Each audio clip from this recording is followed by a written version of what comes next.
come from. Neil, I don't know if you boss it tape, you know. By my side, me I say a Jason Jones boss it tape. I don't know if, you know, you are say like a delay thing or me I say wrong, but it has a Jason Jones boss it tape, you see me? Big up yourself, Neil, large up.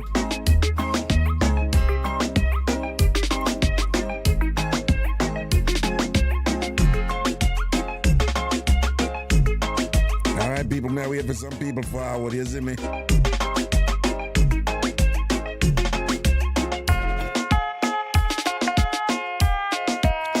Look at Kay, and look at Del Marine. Wanna recuperate yet from Ghana? But I like, you know, it take me like, you know, when I come back, the night when I go sleep and thing and whatever, me sleep, I'm awake, me sleep, I'm awake, me sleep, I'm awake, me sleep, I'm awake. Yo, one time I could have sleep on flight, easy, you know. Yeah, man, as I go up on flight, I drop asleep, man. Nowadays, I don't know I want to go and I can't too sleep on the flight, them, you know. And, you know, the day I go non-stop for the whole week, and then before we go there, you know, we have that little 10-hour and change flight there, and then we come back it longer, so it was 10 hours more, you know, whatever. Tired, man. And then, hold on.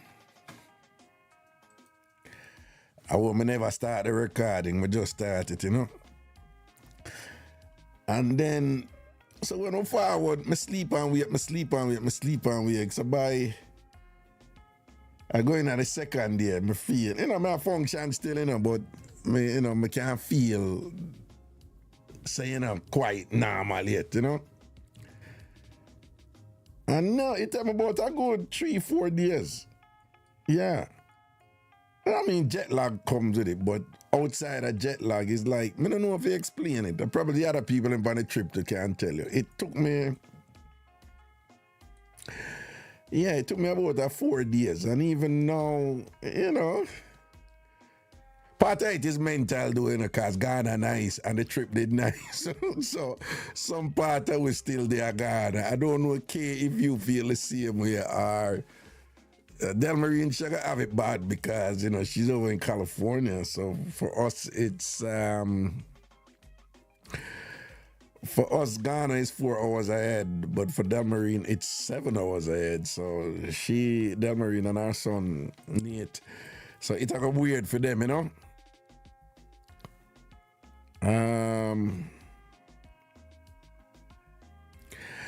But it's much better now, you know? Yeah, it's much better now, man. I feel much better now. And then I came back and worked it back up on me. Back up.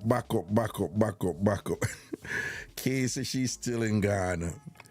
Kay says she's still in Ghana. Oshia, Bubu, Oshia.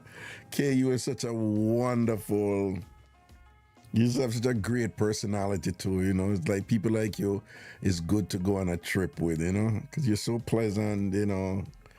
You come from that school, you know, make nothing bother you, and then, you know, you come here there and you just, you know, the glass is always half full type of person, you know. I'm have to bless up people like and thing, you know, Del Marine and our son Nate, big up on herself. Let me see if anybody else there will dip on the trip to no Sophia no over here. But people, it was a great trip. It was awesome.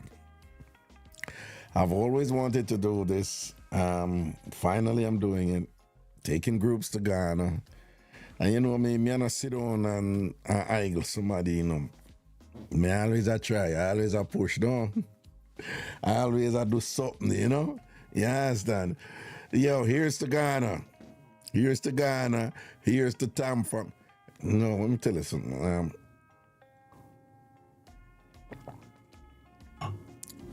somebody asked me if me I do the show today, and I say, yeah, but I'm gonna be a little late. So them say, okay, good. Me I go over TikTok. I'm say, no. Say, no, TikTok tomorrow. TikTok, in fact, I may alternate them, like YouTube and anything, rather than to try for do both of them at the same time. So I say TikTok tomorrow. I kind of have to work my way in at the thing. Yeah, so I say, I come back. So I need for just the YouTube today. TikTok tomorrow. TikTok is on steroids, man. TikTok is like high earn. Well, it's a little bit more mellow over here when you do YouTube alone, if you know what I mean, Craig Tan, big up yourself. Ellie Wagwan. Ellie Mark. Oh, yes, everything good out the little one. How is the little one? Kia says she almost run off a Ghana. You don't. You almost overstay and run off, don't. And say, yo, low out Canada. Let me tell you, we'll go one place named Asin Manso Ancestral Slave River. It's emotional there. It's emotional there. But while we're there, we had the option to buy a T-shirt, and the T-shirt said, it's referring to Ghana, and it says, "Where blackness is enough." Where blackness is enough. Now, many of us, we're no stranger to being Jamaicans. We're no strangers to being in settings where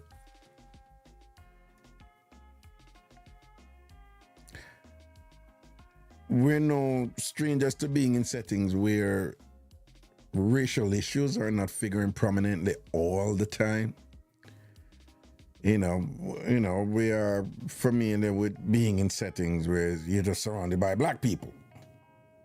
And of course, that doesn't mean it's only black people in Jamaica. Of course, that's not the case. Out of many one people, we're quite diverse there. And Jamaica is a very racist country too. Jamaica is still racist. Jamaica is sneakily racist. One of these things that will come out will say, after all these years of apartheid being eliminated in South Africa, it is still the case, like some ridiculous percentage, like you'd have said, 5% of the population own 90-something% of the land in South Africa to this day. Like you'd have said 8%, something like 8%, some ridiculous percentage. A very small percentage of the population still own most of the land. That type of thing still there in Jamaica, Yeah, man. Based on structures that existed during colonial times, during imperialism times, during those formal slave times.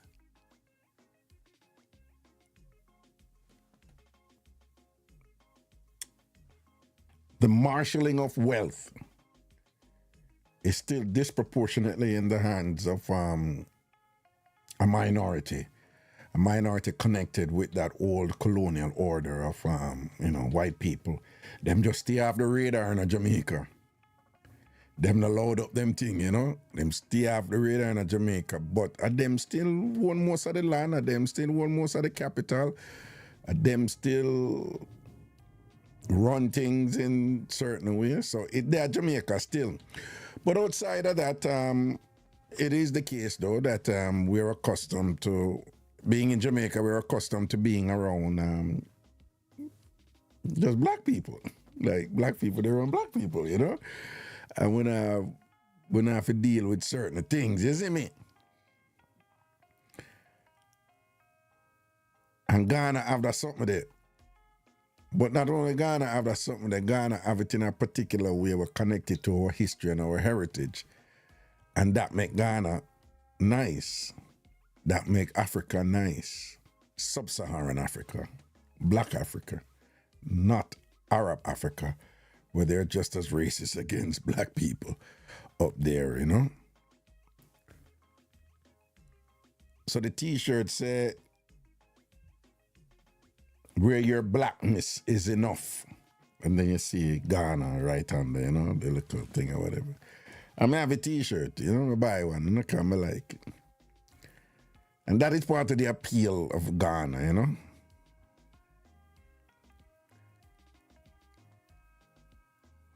Yes, and I've let her call out the things them there. Yeah, so there, and I jugglings again down. But again, just for the record, the trip was amazing. It was wonderful. We had a great time, and the people who make up the group, except for one person, Kay, you know who that is. Delmarie, you know who that is. Except for one person, the rest of the 35, 36 other people, and were just amazing and wonderful, and we learned a lot, and we had a lot of fun, right? And I'm really looking forward to the next trip in April. Yes, we're going back there in April. And on August. So in April and August of next year, we'll be in Ghana again doing the Ragashanti Ghana Learncation. And hopefully in July, we'll be doing Tanzania. My best friend Martin, I was pronouncing it Tanzania. So him say, Martin is very diplomatic. Him say, is that the right pronunciation? I say, yeah, I think it's the right pronunciation. I'm going to say, I'm going to go check it. And then when I go check it, it's really Tanzania. So he was right, I was wrong. He was right, I was wrong. I don't know, Raga, I don't have no problem. I tell you, say, when I'm wrong, So, Tanzania. I'm putting together a trip there for next year, July.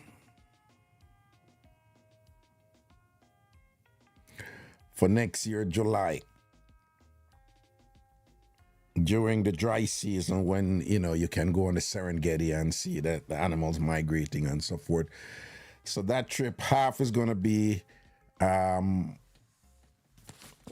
in the over the side where we're doing the safari stuff, and then the other half is going to be in Zanzibar, where they have the greatest beaches. And I hear a lot of fun, but I'm going to find out about it, before we go and everything. All right. I think I say Naki B. I says if it's really hot in Ghana. Yes, it's hotter in Ghana than it is in Jamaica, but it's not noticeable hot. And the reason why that is that Ghana is closer to the equator than Jamaica is. Right? And the equator is the center of the earth, and that's where the hottest circumference is, and so forth. So it's generally hotter in Ghana than even in Jamaica. But it's a different kind of heat too, And depending on where you are, it can impact you differently,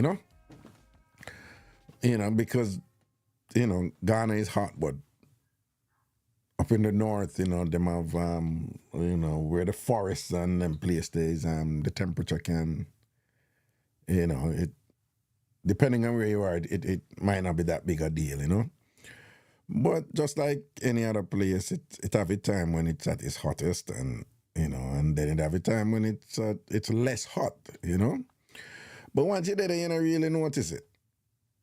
Well, Del Marine say, yes, Ghana is hot, but let me be careful here, because, some people might feel it differently than I do.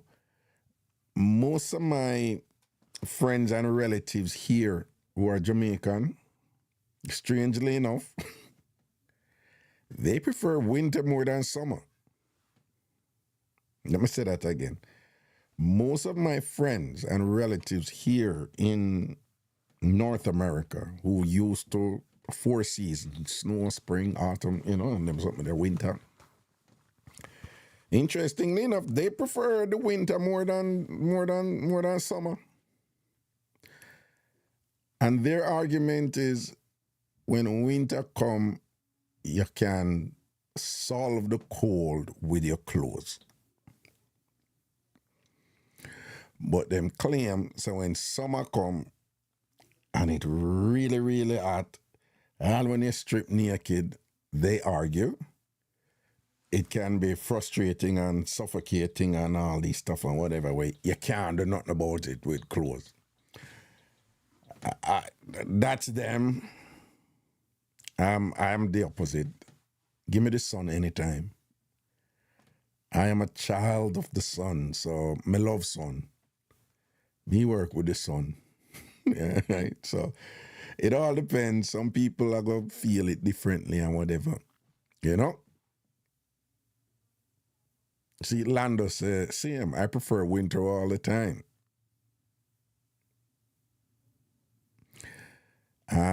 Milo said it's fall and spring for her. She prefers fall and spring.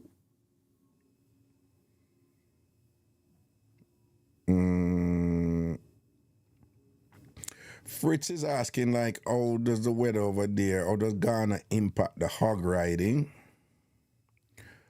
The hog rider never do too bad over there at all, you know. I mean, yeah, the hog rider bullet, you know. That ball outside hot and all them something.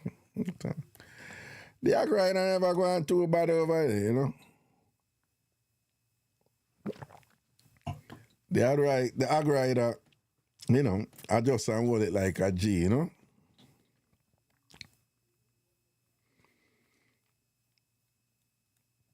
Milo say fall and spring. Del Marine say fall and spring. Novlet say fall and spring.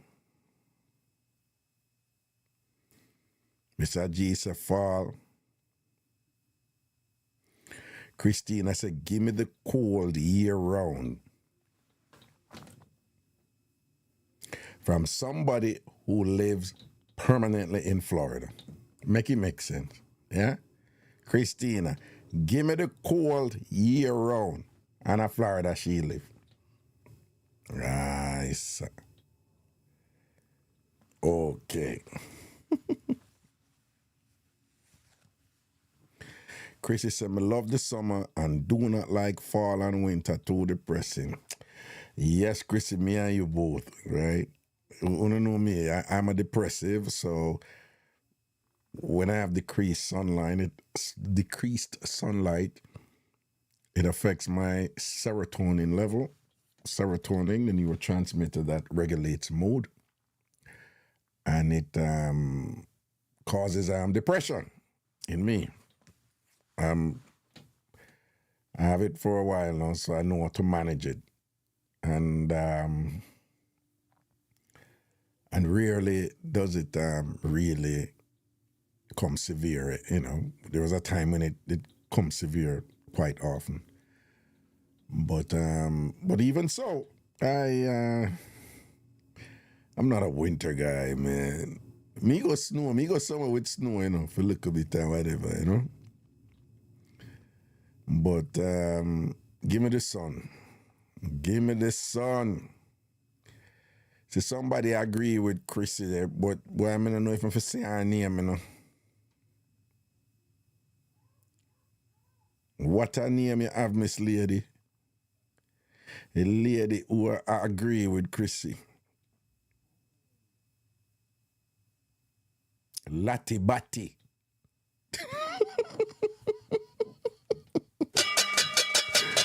Well, what kind of name that you have there, some boy? Lati Bati. Oh, yeah, Big Bati? Yeah, Big Bati? Eh? Yeah, one of them Bati there when the man them always have trouble here, boy, eh? In Lati, one of them Bati there you have talk up. You know, so me need for more that thing when I switch them thing. You want to mix up or whatever. Say the name, Raga, say the name. Me say it, Lati Bati. But anyway, people,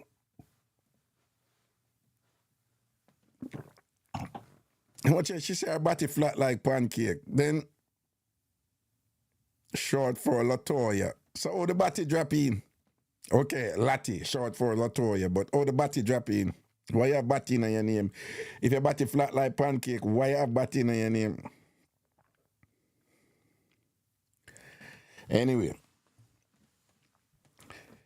even ladies with flat body, them body look good when them a give a backers. So there's a brighter side to this.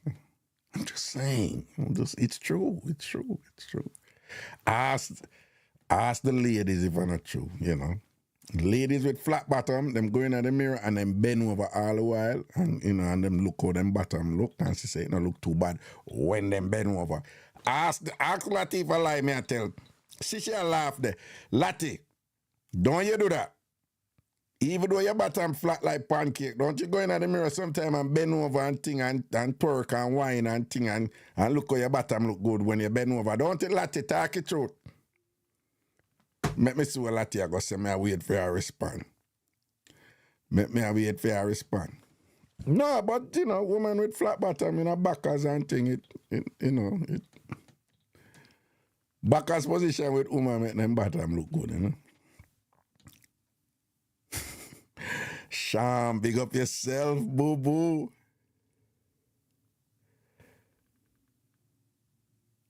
Naki B said, backers make all sorts of people look. Was that a Freudian slip, Naki? You said, look hood. Look wood. Was it? A good it one right, Naki, though. In Nakita, a good it one right. And wood come out, though. Because as you hear backers, you think about wood, don't you?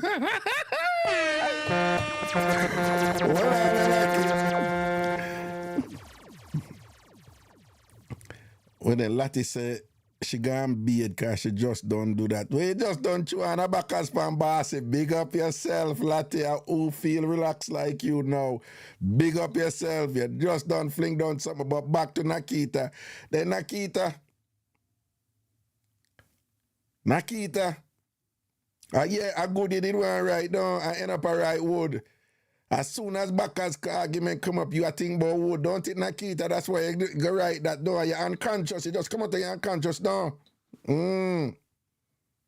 Yeah, man. Me not surprised. You look a girl. Nakita. Me not surprised one bit.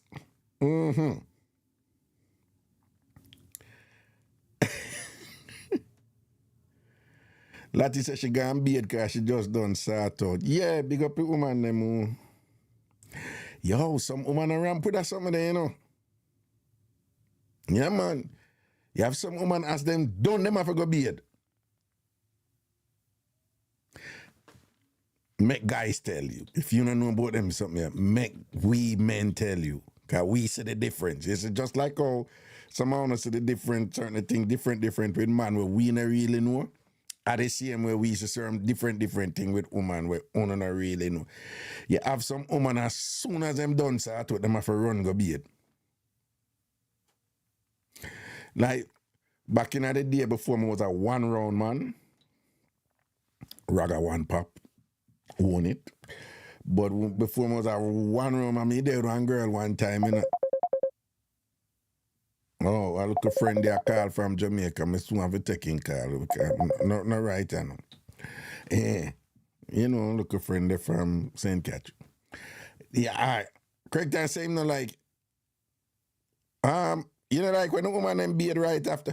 Nah, man, what me never like is, we started this girl, and as we done, she run go by me. I said, B, just clutch now. Okay. Shut her next round, man. When you run go beard for? Okay, I just go beard and come back, and if we're doing the other round, I tell her, I said, no, boo. A long time something this doing. A long time. So remember me, I raga one pop right now. Nah, I hide it. One pop. One good round. Don't have me for the second round and whatever. Okay. But back in them days, when you know you're young and you're prime, you know, and you drop all your 3-4 round, them all 5-6 round, you know. Yeah, man, when you just busting at the thing, man, you drop sometimes, yeah, all a 5-6 round. That not happen now, though. But yeah, so me have a stay there juggle and whatever, and she want to run. It's just like a thing with her. But you just have some woman differently after, once I'm done and them say beard, them have to go beard right away. Nah, man, you've someone. Listen to me, man. One of the coolest thing more time is if you and somebody vibe, I wanna do anything and just lay down. People talk about foreplay all the while, You know what build relationship? You know what build relationship when you know if you really feel somebody after play. When it comes to just straight sort out, foreplay is more important. When it comes to relationship, after play is more important. Let me say that again. If it's just, raw visceral attraction, foreplay is just hedonistic, if it's just freakiness or straight sex or what, foreplay is more important.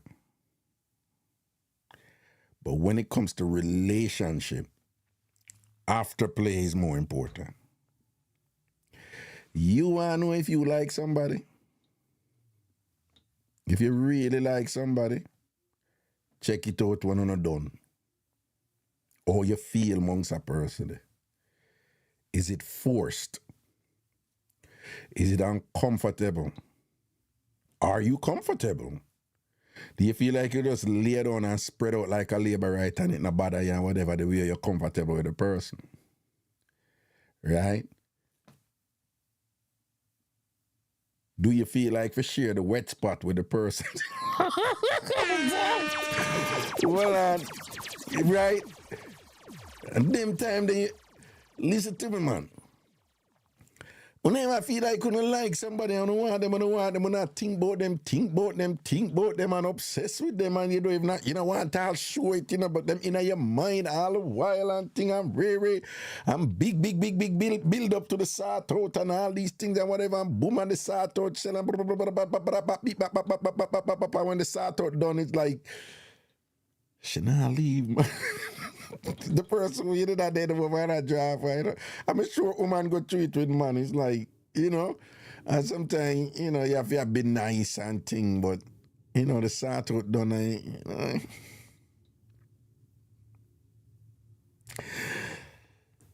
Yeah.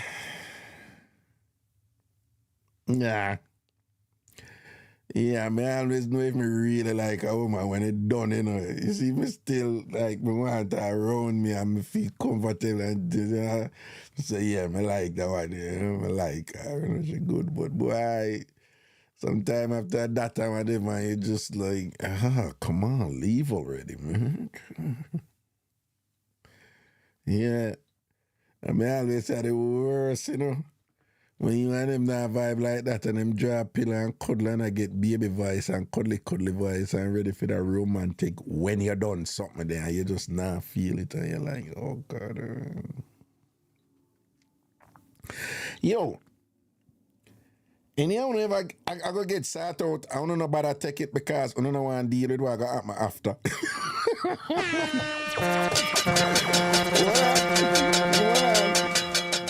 No, big and serious. And I never go through that something there. Yeah, it's like, you take one off of them, but boy, and I said, no, I say to that nice, you take one, but boy, I said, John, no. I'm going to deal with the stress after everything done and whatever, and I forgot even that attack and did that. And you just say, boy, you don't even bother. Because you don't even want to deal with.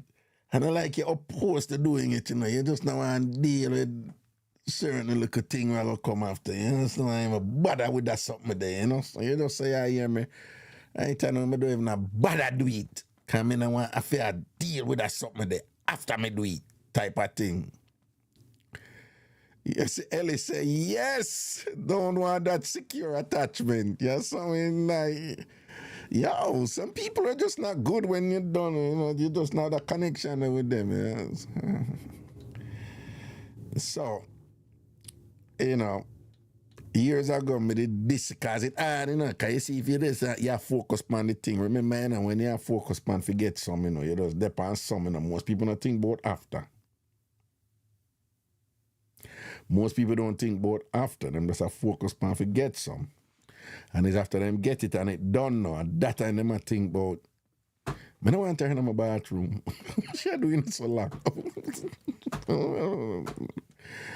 Yeah, but the trick is to train yourself now for say, yeah, I want that person, you know. Yeah, I want to jump up in there and bend, whatever. But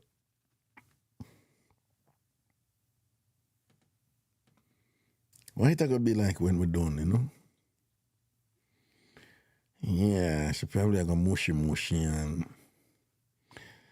no bother, you know. Y'all women go through that too.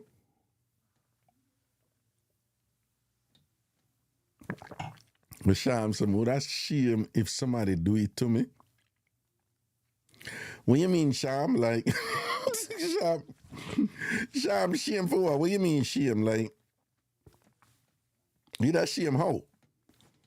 Like, if, like, you don't on the person, say them no one you're around them. Well, that is, you know, when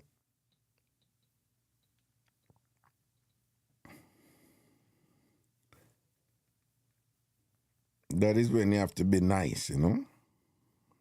Oh, wait the 1 second.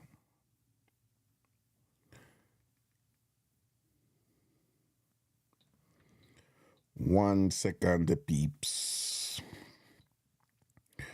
You know, I feel right and whistle around here, you know.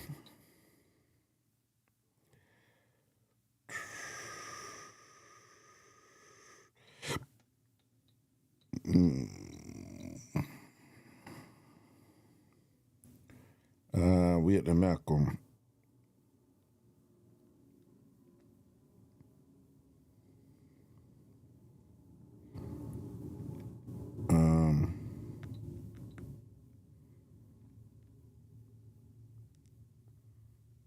Me come.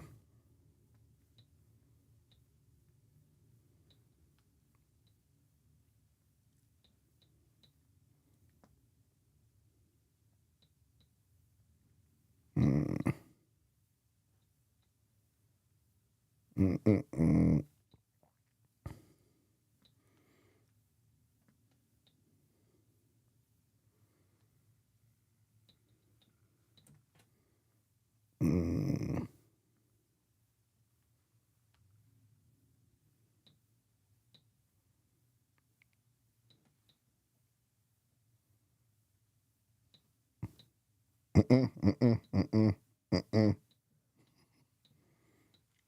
1 second.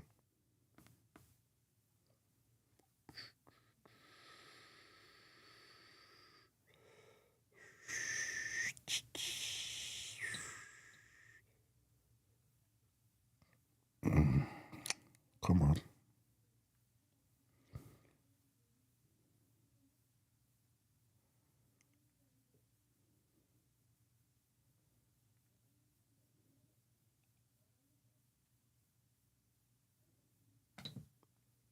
Okay.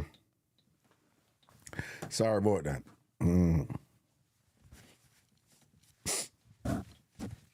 Yeah, so what did I say? Yeah. Sham sweetness, it would be an immediate cut off. The Empress.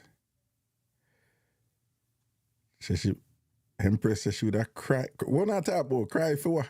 Hold on. Let me scroll back and see.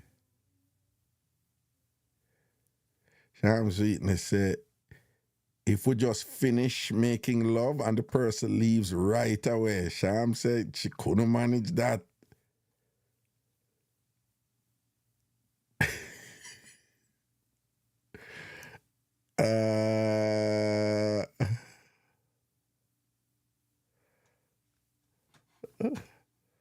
Sham said she couldn't. Empress, Milo said she would have cried. No, Milo, you're not crying. Milo, you're a gangster, you know, I'm with you. I mean, I read it wrong. Good night, good evening. Good night, good evening. What I want? Wait. Where you say, Papa? Blessings. Blessings. Yes, Long time in a touch base. Long time in a touch base. Well, I haven't been around, so it's understandable. Well, I know that. Yeah. So what's new? Oh, what's new? Yeah, I don't know what's going on. Well, I'm just touching in. What's new? I just came back from Africa and from Ghana, Oh, and with a whole bunch of people, and recuperating, and start back to show them now and all these things. Yeah, that's what's new. yeah. So God work was very good. He take you there safe and take you back home safe to the family. Indeed. So that's very beautiful. Indeed. Very beautiful. Thanks, Yes, Ian. I appreciate it. Yes. Well, that's how the life going on. Yeah, when you go around the world and you come back home safe, you gotta say amen, thank God, you know? Indeed, my brother. Yes, Indeed. sir. So anyway, so what is the topic for today? What is the topic for today? You hear say Yes, them find a whole heap of baby oil in a Ph.D place, and then them find how much? What, 700 and something dildo and a whole heap of baby oil. Anyway, so me not really follow up on them people, you know, but the puff name, you know, when you hear film name, Puff, where that tell us that no, his name is Diddy. His name is Diddy. It's Diddy. That's me know, Diddy, me know. I'm saying I will be missing you now. Every breath I take, every step I make. I'm sing that. No, it's not him sing that. No. And I'm sing the song where say every step I take. No, when Biggie did dead, he do a song where he make one of him entertain and him, I think it was Faith. She sing that part there and then him rap, you know. But I know him singing. And it's a cover. Oh. Meaning it's a different group who sing the original. Oh, we say every breath I take, I will be missing, you know. Music say I'll be missing, you know, right? That's the music. But that's one of my favorite music. I love that music. But you these guys dance? are crazy. You can't dance? Me used to dance, you know, but you never answer a question. Yeah. You can't dance? Sorry, yes. So you say you used to dance, but because you have no woman now, you not dance. Me no woman now, I'm single, so me no bother dance anymore. You not bother dance anymore and things. So what were you saying apart from that? Well, me there say no, But Diddy. Jesus Christ. So even when me go to work every morning, me have to hear this nonsense about the Canadian guy when he was 16 years old. It's sick. Oh, it's sickness stomach. Yeah, look like him do a thing. Like him abuse Justin Bieber. It's like pretty much certain that he did, yes. As a child, when he was a child, yeah. Are these guys so nasty? Are they dumb? No, it's just power, you know. Them are power for do as them like. There's nothing as power, Raga. There's nothing as power. It's only one man of the power, and the man is above us. No, we know that. But what I'm saying, when these guys are money. Yeah, them have power and them abuse people and I hear some people out there talk and I say, ooh, every time a black man gets successful, I wanna for go away, man. Go away. But successful. Ian, cost them here because Puffy did abuse people. Cost them, Ian, cost them. Hey, how wrong with you? Go away, no. Ian, cost them. Cost them, but them like them want to come defend the man. Like them want to come defend Puffy. Did he? Yeah. Ghana, I want the judge give you 1 million here. You remember Mutabaruka? Judge 1,000. Yeah. And more 1,000 here, you're forgetting up of that day. Go away, no. Then the little beaver could have been a little brother or something, you know, or some family member, you know. I want a judge. Well, and how him treat young girls too. Like how him treat young girls. Sister, you don't have a mom. You doesn't have a mom. It's terrible. Yeah, you have a mom. You're not thinking about what a man that would do with your mom. Uno go, you know. Uno go. Yeah, man. Sorry for uno. No, so what you said to them, more you done the people who them are defending about who them are tear down a Defend what? successful Defend black what? man. Cuss them here, Ian. Cuss them. Successful what? Yeah. If I want like a poor man now, uno want done him in a prison, uno go, man go serve your sentence, you know. See, R. Kelly get sentenced. See, I deal with woman. All right, you know, it's a family theme thing with the whole piece pan the little girl and something. Anybody hear you say, when me did I play music for all, I'm sure them from anybody who said them hear me play a R. Kelly song, I lie them I tell. Done with him. Done me with understand, him. you know. You see, when you go under the age,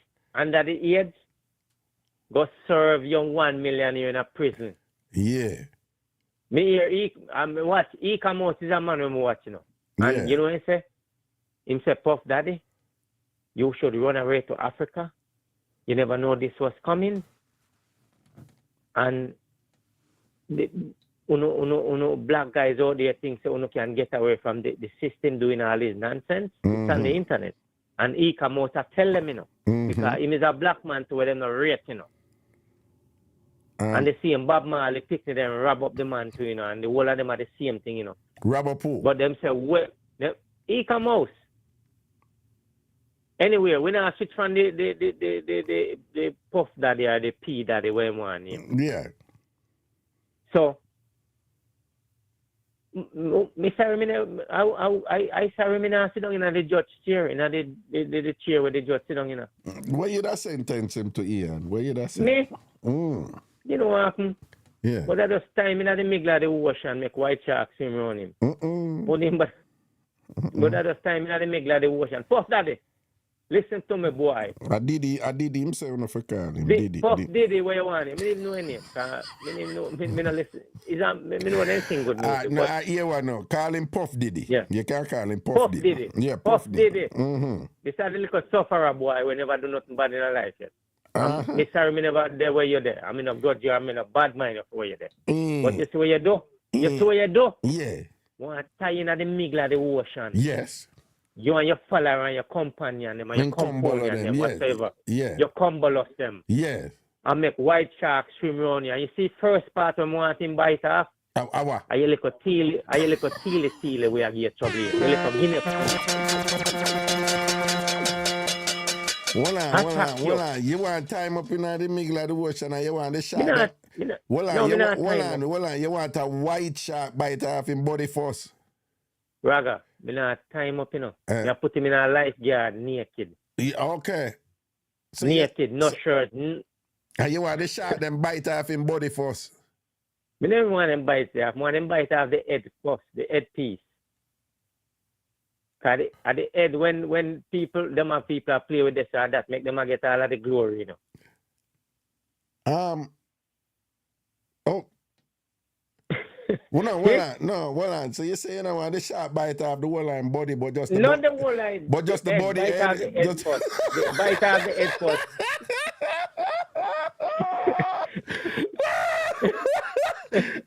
Yo, one ear, Jagger. Raga.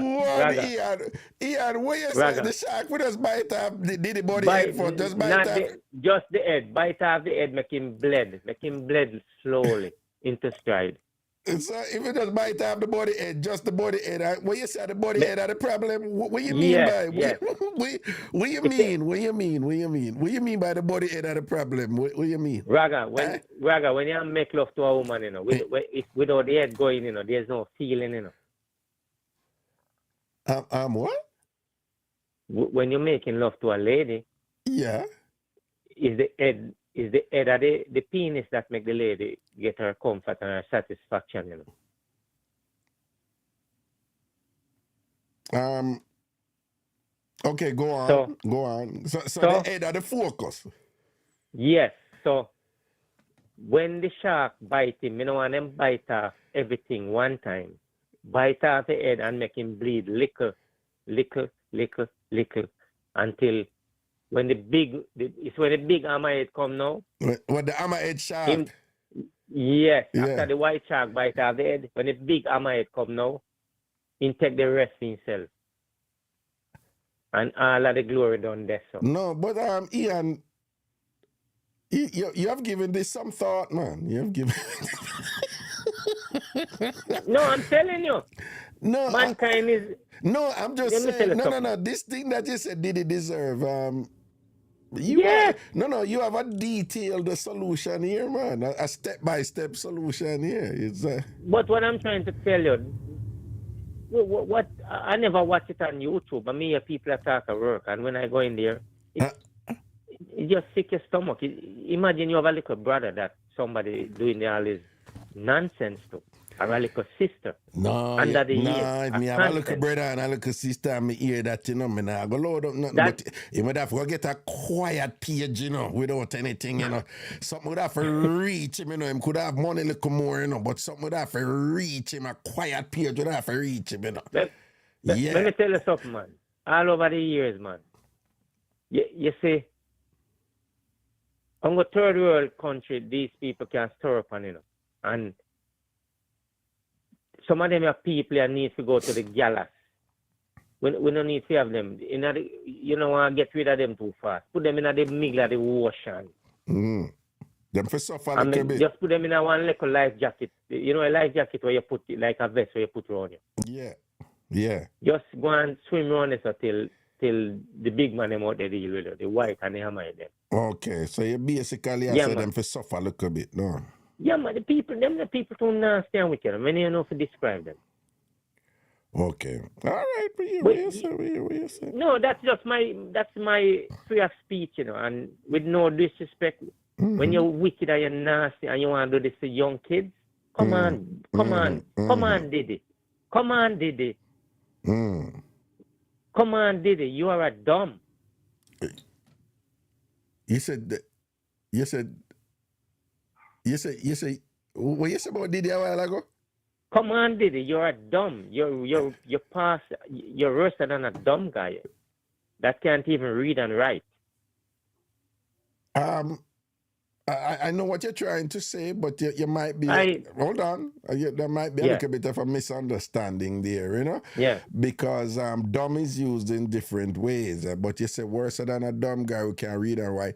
You have to be careful. You have people who are deaf and dumb who are very bright, extremely brilliant. You're correct. Hold on. So I know that is not what you mean. I think you mean dumb. No. The way Major I. You ever see the characters that Major I play?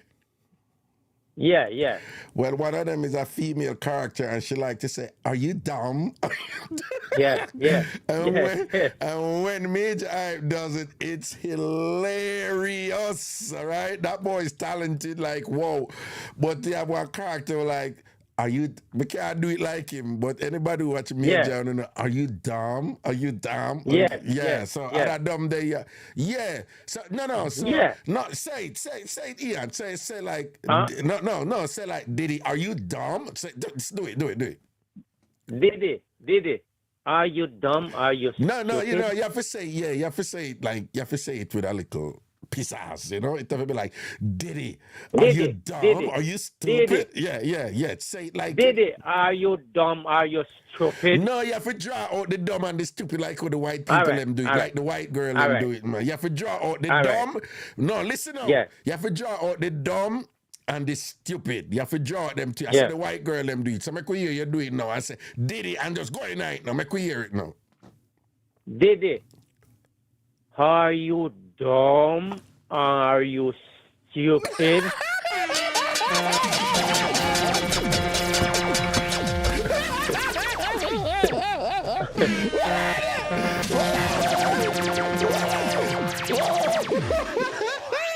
Yeah, you're killing me. Well, you see the world. We have to talk up to the kids and the world, you know. The kids are the future, you know. Yeah. The kids are the future, you know.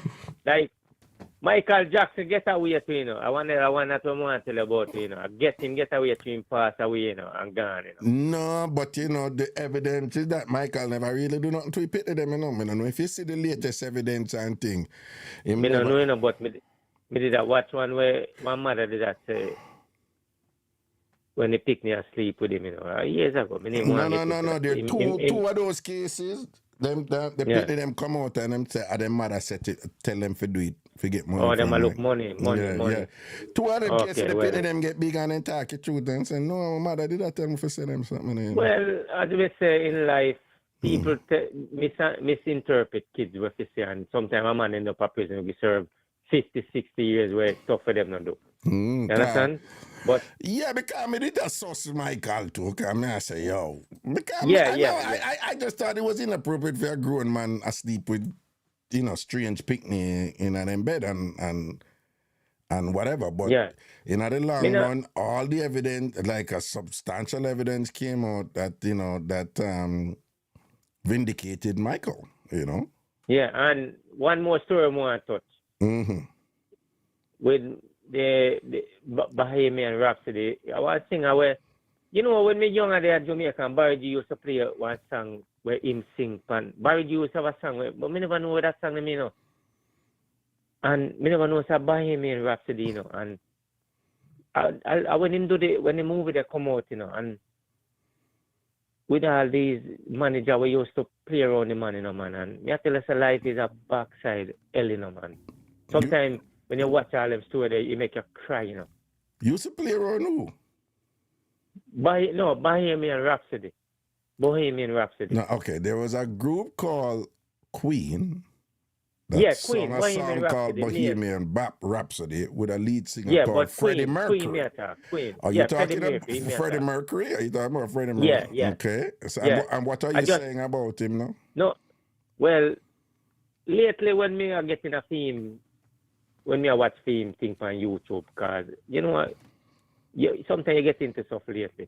Sometimes when you watch people life story, it make you cry to see the earth where them getting a life, trying to make themselves as a human being, just to make a living. You understand? True. That's true, yeah. Because when me see all the manager, manager them used to do with the man, I try go to the man.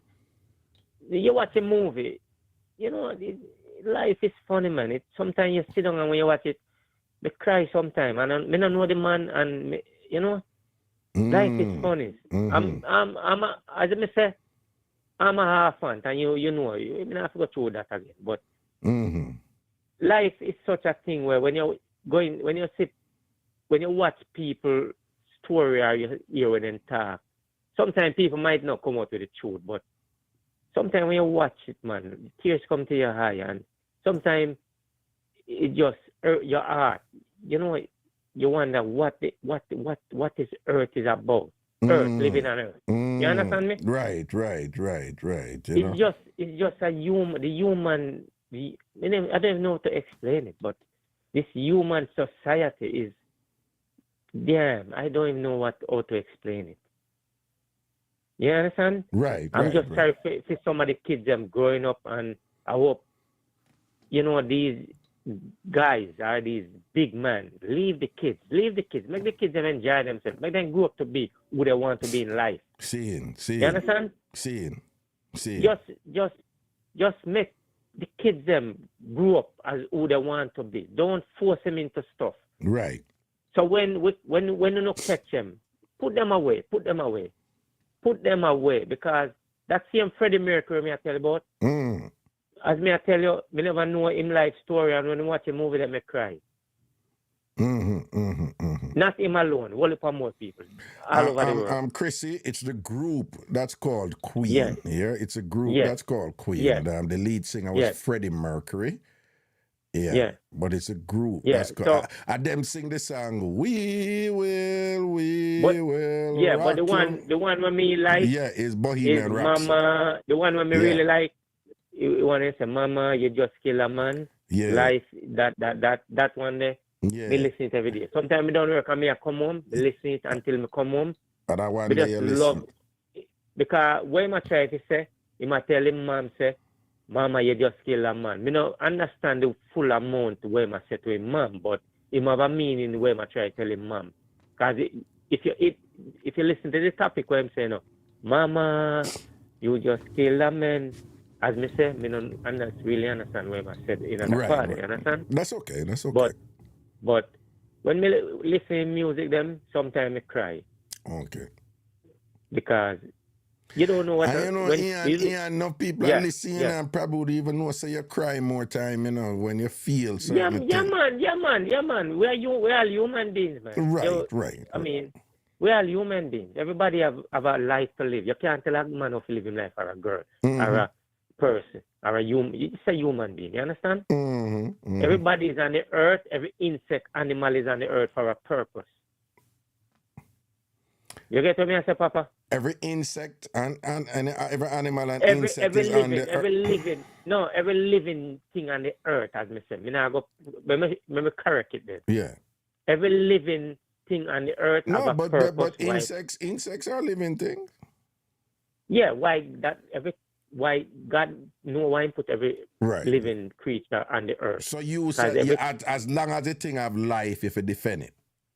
Yes, because everything have a purpose. Everybody or everything have a purpose. So if you see maggots, for example, and thing and whatever, you not killing maggots. Maggots, what we call maggots, you not killing maggots. No, well, if we see maggots, not something, me just take it and throw them in where them figure. Yeah, where them figure. So where them figure? Throw them in the garbage. In that garbage. If they want dead, then dead. If they want dead, then dead. Okay, so you're not really going to protect the life of maggots then, eh? No, maggots are, But what me I try to say? Yeah. Come on, guys, leave the kids, man. That's a Did it. I'm not sorry for you. I'm not sorry for you. When you hear me on Ragashanti show, somebody will come from an orphan home, and what you do could happen to me, but it never happened. Right. So because we never know. It's possible that Diddy could probably listen to this, right? So if Diddy, listen. So Diddy, if you happen to be listening this right now, Ian, talk to Diddy now. Diddy. Let me tell you something. Me grew up without a mother nor a father, and the boys when we grew up, we did so wicked. We did so bad, and where. We don't go about these things. If we know somebody has something where unacceptable, we don't go for that. So growing up as a kid or a little young guy without a mom or a dad, anything could happen to me too, without having a clue what's going on. In your vulnerable state, right? Because you're a child, you have to be protected. Yes. So when you're growing up as a child, you don't know much. That you don't have that big sense. Sometimes you will have a little sense, but I mean. You have older guys who have more sense than you, and older gentlemen and older people where we outsmart you, and that's what's going on in the world. So Diddy, Diddy, you figure down. Yeah, Diddy figure down. Go down. Because you could have do it to my little brother too, and my little sister. See it there. And you and your followers, them, you know, for go down. Them for go down. Go down in the wall. Go down. Well, no sorry for no. Well, given what you're talking about, don't tell them to go down in the wall because they may misunderstand you, Given what you're talking about. But basically, I said them forget beat down. All right. Yeah, beat out. Would mind be your sentence, man. You know what I do with you? Would I take off your pants and baby oil your bottom and use a cane and whip you 7 days a week? Raga. Yes. Me would have baby oil in body with myself, put on a glove, and beat out him. I don't want syrup on your program, but I just use a cane and whip him till his body bleed every day. Whip him with a cane till him bled. Ian. Yeah. Yeah. But why you would have baby oil in body? Baby oil him through the cane. The cane, when you whip him, the cane stick on him. You want whip him? Yeah, say that put on a gloves and then throw some baby oil him down and rub down him body. Handcuff him, and whip him 7 days a week. No, but you'd have baby oil him first. You say you'd have baby oil him for the cane soaking him when the car. Yes. But you'd have put on your gloves and baby oil him, rub down him body. Yes, I know how me hand touch. Not where come from him. No, because you know why you hand touch him body, but if you have on gloves, you'd have baby oil him body, you say, right? You'd have... And put some beer rum on him too. So when you whip him, you can feel where I get. Wait, what would the beer rum be for? Remember say the beer rum have something like little stinging in it, like a rum in it, you know. Correct. You know, beer rum. Yeah. I know it kind of. Yeah. So when you whip him now, the baby oil and the beer rum, when it's soaking at the lashes, you know, in them little. Cane or something we're going when you whip, you know, it left. Yeah, but the whole purpose of the baby oil is to maximize the pain. That's what you're saying. No, the baby oil, when you whip him, you know, it connects. Yeah, but no, I know what it means, but I'm saying, what would have to precede that is, you know, we just want to be clear with that you are rubbed down in body with the baby oil is nothing body. No, Ian, you said that. You said you'd have baby oil in body. Your baby oil from him back come straight down to him hip, so down to him thigh. But no. I'm just going with what you say. You say you'd have baby oil in body before you whip him. Yeah, because that's how you beat them, the people. You know, all I'm saying is that you're just saying that to say you want to maximize the pain where him feel. Yeah, man. You make him think that. You see what them do with the kids? You make him think that that you are do with him. But I know so you are do with him. And the kid, him going to feel up in his backside. Right. On him, right across in backside. When every minute him look at baby oil on his skin. Yeah. Right. And you send it on him, whoop. And every time you whip him, him just a scream. When I go scream out, and that him got him a go call. Cause God don't want to hear him voice at that time. Boy, I only them want, you them want to whip him up and whip out him. And me want to catch him. And me want to catch him. You want what? You hear me catch Diddy and thing and make him have it, don't it? Just put it on him and the cane. Okay. Put on the cane on him and make him. Yeah, man. But black man. Okay, what color you want be? Right. Okay, what color you want be? All right, Ian and thing, big up yourself, you know. Yeah, man. So, man, put him where him to go, man. Put him where him to go. We're not starting none of them. All right, Put him where? Yes, man. Put him where? Put him where, Ian. Let's take me alone, man. Diddy, Diddy go wrong, so Diddy go low. Listen to me. I want to go suffer and chat to you. Anywhere you have to go, we have put you there. All right then. Yeah, we not care what color you want because color no run this. All right then. At the same blood and at the same life everybody I live and a blow. All right then. Okay. Yeah, man. So blessings to the world and all of other people who have tried that, better wise up and who them not catch, try run where I go kill on yourself. Yes. All right. I mean I will up your thing so. Okay. Diddy, get away. We not ease up on you. All right. No ease. Yes, sir. All right. Blessings. Yeah, man. Love. Cool. Yeah, man.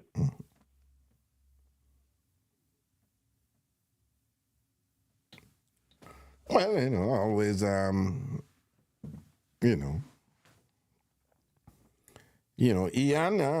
never fails to, make an impact with his calls, and that call just now had some of those elements,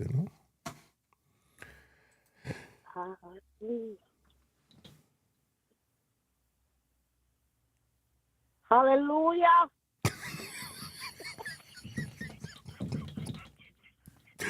Good night, Mango. Hallelujah. Hi, Mango. What's up?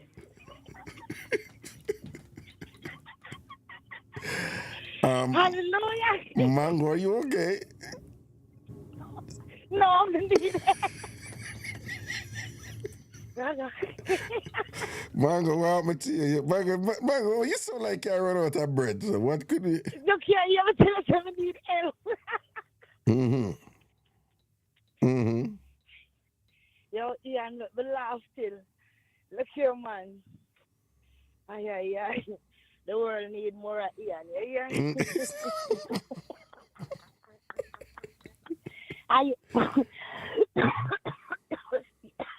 brother, I Mm-hmm. get so mixed up. What are you drinking, sir? What are you drinking? I'm drinking What are you some. I'm sipping drinking some white wine. Well, it's a bit on? of a Okay, rosé, okay. you know. So Okay. yes. You know, it's a lovely day, and I saw that you Uh, had a very lovely fun in Africa. Yo, when you jump in at the pool, you know, no mad.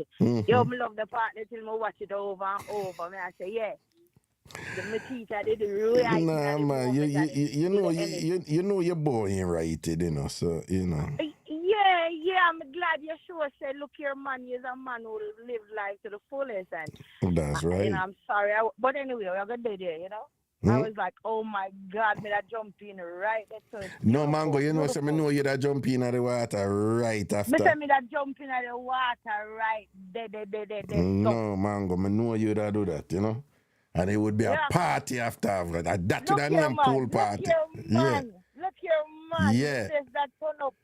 Cause when we watch it, you know, we just, you know, we put ourselves, cause we're readers, and we put ourselves in the storyline, and you went to introduce everybody and everything, you know what I mean? And Right. it was a real nice crowd you went with. I love Oh their my energy, God. and Oh my God. They all were great except for one. One look of all cross is what they did.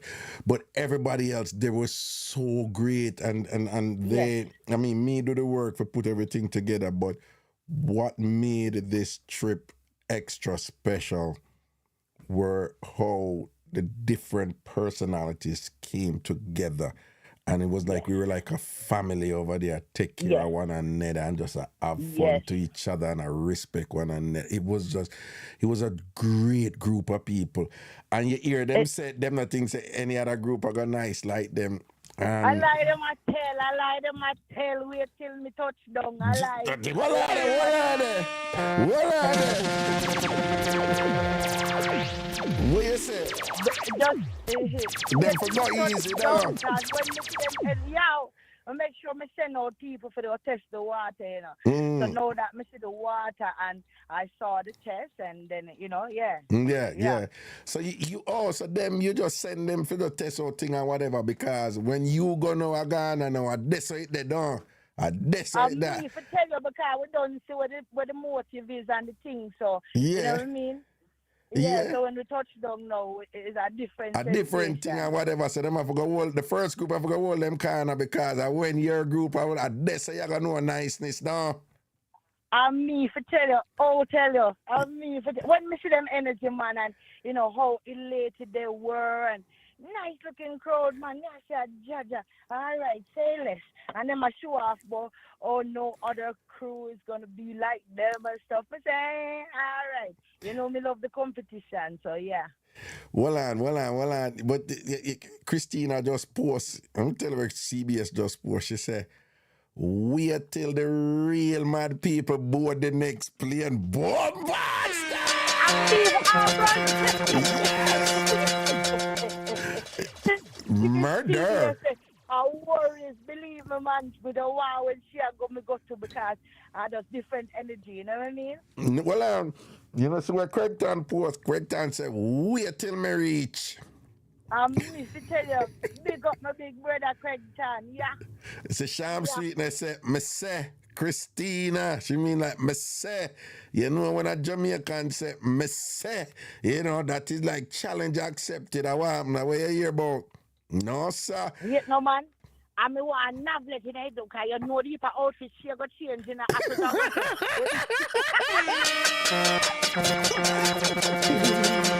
Well, when you say anyone navlet up Africa, be an outfit navlet I get them. When you Yeah, say, like you like when know I the said about the EPA girls. outfit where she gonna roll out when Navia come Look out with here, though. man. People Look dead here, over man. there though. People are dead. I wonder.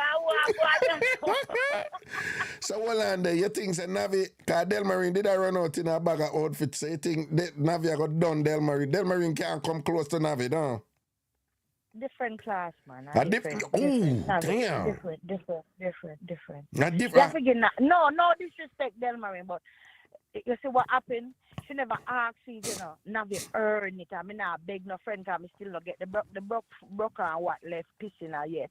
But me, I tell her, say, I have watched her over the years. Yes. And seen a different class by herself. Now let her represent right now, don't. Represent your care, man. When you hear me, I give it to her. Them only tie up slippers with Delmarina, but tie up come up on her foot to cut tie up. So you see them, they're not better than Navlet. No, man. You go balance the thing. Okay. You never see what she do, Orlando. 1 minute a sneakers, 1 minute a sandals. No, you must not see what go on. Hey, at one point, Navi give them 3 different outfits in one day, I wonder if you see what go on. What you mean? I'm tell you, say, when you touch Africa, like the one that they introduce and the husbands, them say, no, don't talk to she. I said, them all don't have it. No, don't go near she. Well, and the case Del did turn up. See, K was there, And okay. Let me tell you something now. You know, say, me always a beat Canada, don't. Yeah. I don't know if you know K come from Canada, Okay. Me tell you, she represent for Canada, Lovely. Yeah, man, K do a thing for Canada. Me not like K. So, well, remember, say Canada, I love you now. Don't forget. No, me know. Me just want Mr. G know and Sonia know. Say K, you see K Mayers there in the group. She represent for Canada and K. May I tell you, because a certain radio announcer, blogger, him love to text it from Canada and talk be things about Canada or whatever. And the way okay did him disgusting, you see, can't take him, yeah. And whatever. Can't take him, no, but may I tell you, said the way okay represent and whatever, and did it so graceful, and did it with such majesty, and did it so effortlessly and whatever, and thing like that. That him end up affair said, no, Canada looking good right now, Yeah. No, man. Yeah. Canada teach me how to love and be a nice woman. No, man. Well on. I better take it too far, no. Well, don't take the truth too far, sir. What you mean Canada teach you how to love and be a nice woman? No better go too far with it, no, man. No bother with it. Don't bother with it, Raga. I tell you, say, I don't know about now, but you see in the 90s and stuff. Mm-hmm. Yo, we are live life in Canada. Wait. Hold on. Did you find real love in Canada? I did. I certainly did. Oh. I really did. And I must tell you, I went to Dufferin College. And You went to what? Dufferin College in Canada. Wait, name what? Dufferin. It's called Dufferin. Wait, hold on. Wait, name? Dufferin.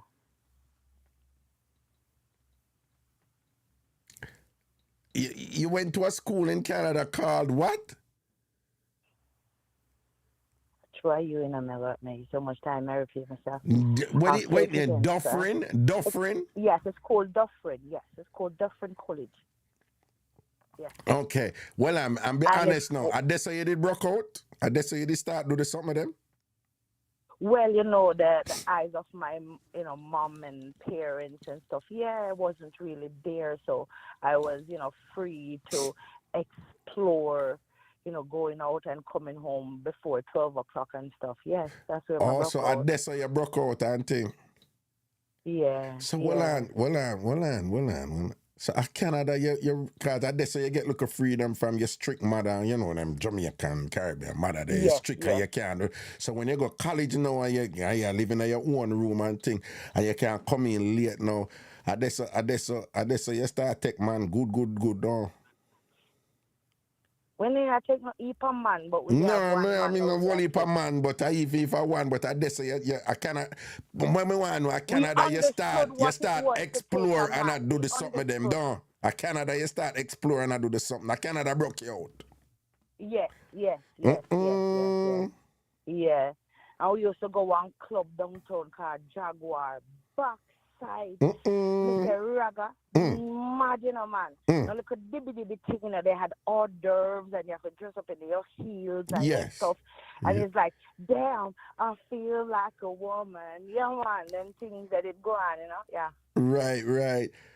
And then you go back and did it at Dufferin. Yes, and you know, we have a friend them at Lake Shore and oh man. No. I know the Lakeshore side. I know the Lakeshore side of Toronto. Yeah, man. It's fairly bossy over there, you know. It's a tad bit bossy over that side. It is. And it wasn't a hand to mouth. When you go barbecue, you know, barbecue here, people are watching where you eat. You know, when you go barbecue in Canada, some big old porterhouse steak, and then just tell you to eat and full jar yourself. And you know, let me just say that. Hold on. You have a hotel over that side. It's called X. Okay. But I don't even know about Hotel X over the Lakeshore side. Somebody brought me there and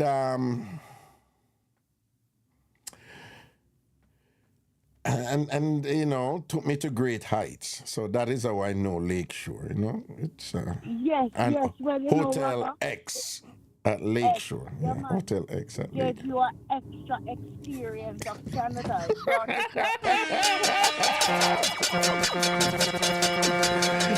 It brought you to an extraordinary. Yeah, but I like, coming in all face the lake. Okay.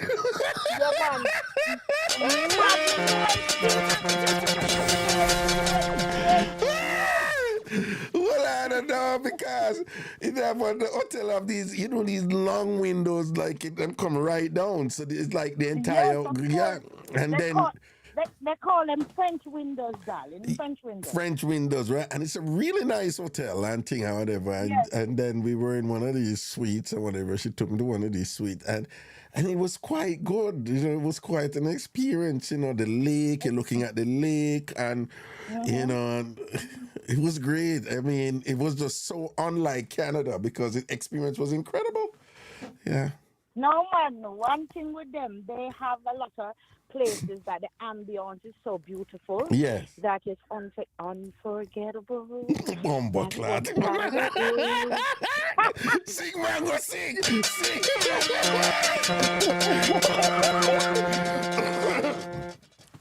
Man, go make me just realize me miss you, you know.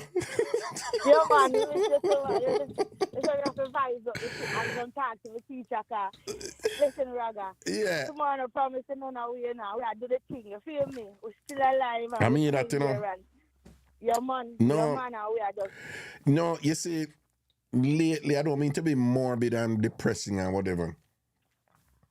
But lately, there have been times when I've had to, like, based on what people are doing around me. Yeah. I have them come for me certain way, them try draw me out, or if something happen or whatever. On occasions, I've had to say this to people. I said, listen now, I'm at an age where every month or every 2 weeks or somewhere thereabout, you get a call, say, you know, remember Junior, you know, remember so and so we used to go to school. Him just drop down there, you know. So at that age, I'm there.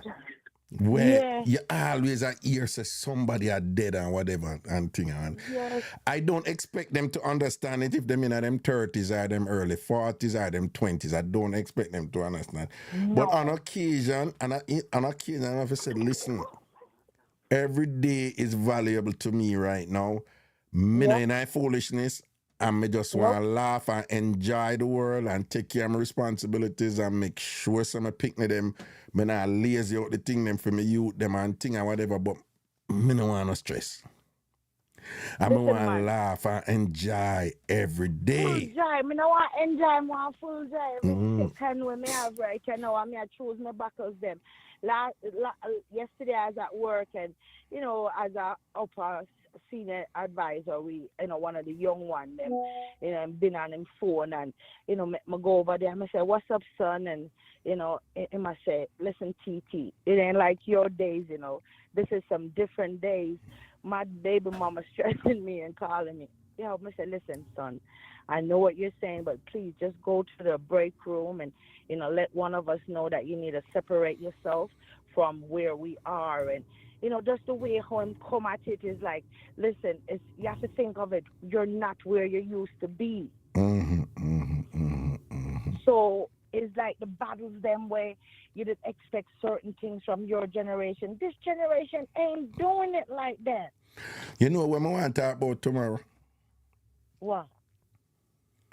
Is I think I talk about it already, and I see it still a go on, but it not get enough attention, And when I go say people who don't listen to me, I probably talk about it some more tomorrow. But since Mango say something, it come up and me mean for say it to you, People, you see, if you not do well, if you not make good money on them something that, don't tell them no pick them. No. Make sure they eat food and this and that. Don't make them know. People, you see, if things are going good for you or whatever, and you have money where you want to give pick them, put things in place so that when you transition, them get it. But don't make them know about it. Yeah. Mango, the amount of picnic we out there kill them parents now, I don't know normal, Look here, man, I am in the thing where I see where they purchase the life insurance. And, excited parents are saying, listen, I put you on as a beneficiary on them. This and that. Yeah, and you say the people them set up people to kill them because they want to inherit the lump sum money from the life insurance. Listen, let me tell you two things. One, upon the internet. The first one I'm going to tell you upon the internet. One 14-year-old girl, she come home, and just her two dogs, them a wiggle around her. She go take up her gun and just full up her mama shot, kill her mama, man. Gotcha. And then she call her stepfather and beat him for him come home and thing and whatever and put it on him too, but him get to her and want to talk and whatever. 14-year-old girl, Then you have one next situation now, and these people are Jamaican. She is the mother in her garage. Oh, God. It look like the pitney them never hear, so the mother come home and hear her 14-year-old and 16-year-old son a plan how them are going to kill she and them father, forget them money and whatever. Say somebody, for a while, people did say, no, Raga, them Picnic are different. I mean, I said, nah, the Picnic them not different, man. I just the internet I bring out the things they make on say and whatever. I did argue with them, and them I said, no, Raga, them Picnic are different. I said, no, the Picnic them not different. I just through social media. But I go down the line, they know, like, listen, something when I say Picnic I do to parents now. When we say we eat with mother and whatever we have and we get to beat now we run go and come. Me eat her see and when she come around a man and see him way, you understand? You grumble under your breath and all them. No mommy I said them Picnic and moves them Picnic them. Me don't know what go on if we thought about it, but they're actually doing what they're thinking about. Listen to me, Vermin. I'm thinking. We think about it, but what they're doing, they are actually going and go ahead and whatever they think about, that's what they're going to do. Hear me tell you, the man said, TT, this is a different generation. I was like, say less, son, and walk off because look here, man, me have one life to live and me I choose me buckle them right now. And then the other thing we want to stop the parents and thing, what we do, we have a thing, I guess I could call it guilt kindness, right? I'm sure people have other term for it. And what it is that because we grew up with that something there, and we grew up rough, we feel good and we think we are being so good that we are giving Picnic them everything with them want. Because we never have it. So I'm going to give them everything with them. People, that is the worst thing you can do for your Picnic. Not only is the worst thing, it's dangerous for you because what you're doing, you're raising entitled Picnic who believes that they must get anything what them want, and when them don't, people, when you see how some of them Picnic behave when you take with them phone and tablet from them, it's not normal. It's not normal. You're the one at Orlando killing mother and father because them take with the phone. Me not understand. You know that me tell you say some craziness are going on the right and parents don't need to be careful because remember say every parents think say everybody thinks say it not happen to them and then when it happen, I can't believe this is happening in this neighborhood and blah blah blah blah blah blah blah. You have to be careful. Do not give them a picnic them everything what them want. And if you don't have a food, if you don't do well and whatever and thing, all if you don't want to go to a picnic them, which you have a right for do, don't make them know. Nope. Don't make them know. One man him win lotto one day and thing and him writing to somebody. No, him calling to somebody for financial advice. And the man attacked to him. And him said, no, I don't know my wife, no.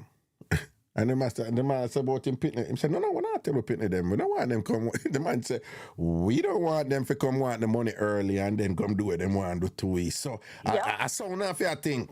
And don't believe say a phone picnic would have never happened to phone picnic. You understand? Not gonna do me. Oh, Johnny is a good boy. Johnny be good, yeah.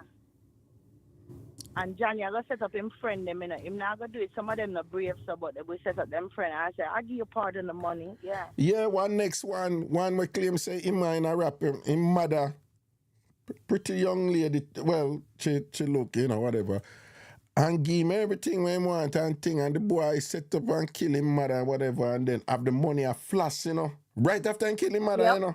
Like, right. When I say when he kill him mother and the mother in the dead, him start flash already, you know. Through. They don't think these things through. Them just think for the right now. And what happened, they must be flashed, yeah. Mm-hmm. Yeah, they must be the number one thing. And what them do, them not wait, you know, and say, well, you know, although no, some can't even think about that. The Jamaican woman who hear her two son them a do it. She said when she drop a grocery and she open the garage door and she go in there and she talk to them and whatever. And she said she a cry, she a bawl. Why you there? Why you want kid? We wanna go to everything when you want and thing and whatever. And you hear what she said? She said them say sorry, you know. But she said she noticed the sorry they dry. It was just more, like, you know, this, yeah. To me dead than she said no emotion never dead at them. She said them it's like she said them she did a ball and I said, why not do this and thing with love and our reason our picnic? She said no remorse. No remorse. Exactly. So she said them just say sorry, mommy. Sorry. But she said it just dry. No emotion, no dead. Because she is more beneficial to them dead than alive at this point. At this point, she is more beneficial to them dead than alive. Alive, they're gonna stay the same way. Dead, they're gonna be flossing. Yeah, so that's why when that dry, them don't make up their mind. So them have to eliminate her in order for them. Well, Sham, the rapper one, him attack where he say he was an only child also, right?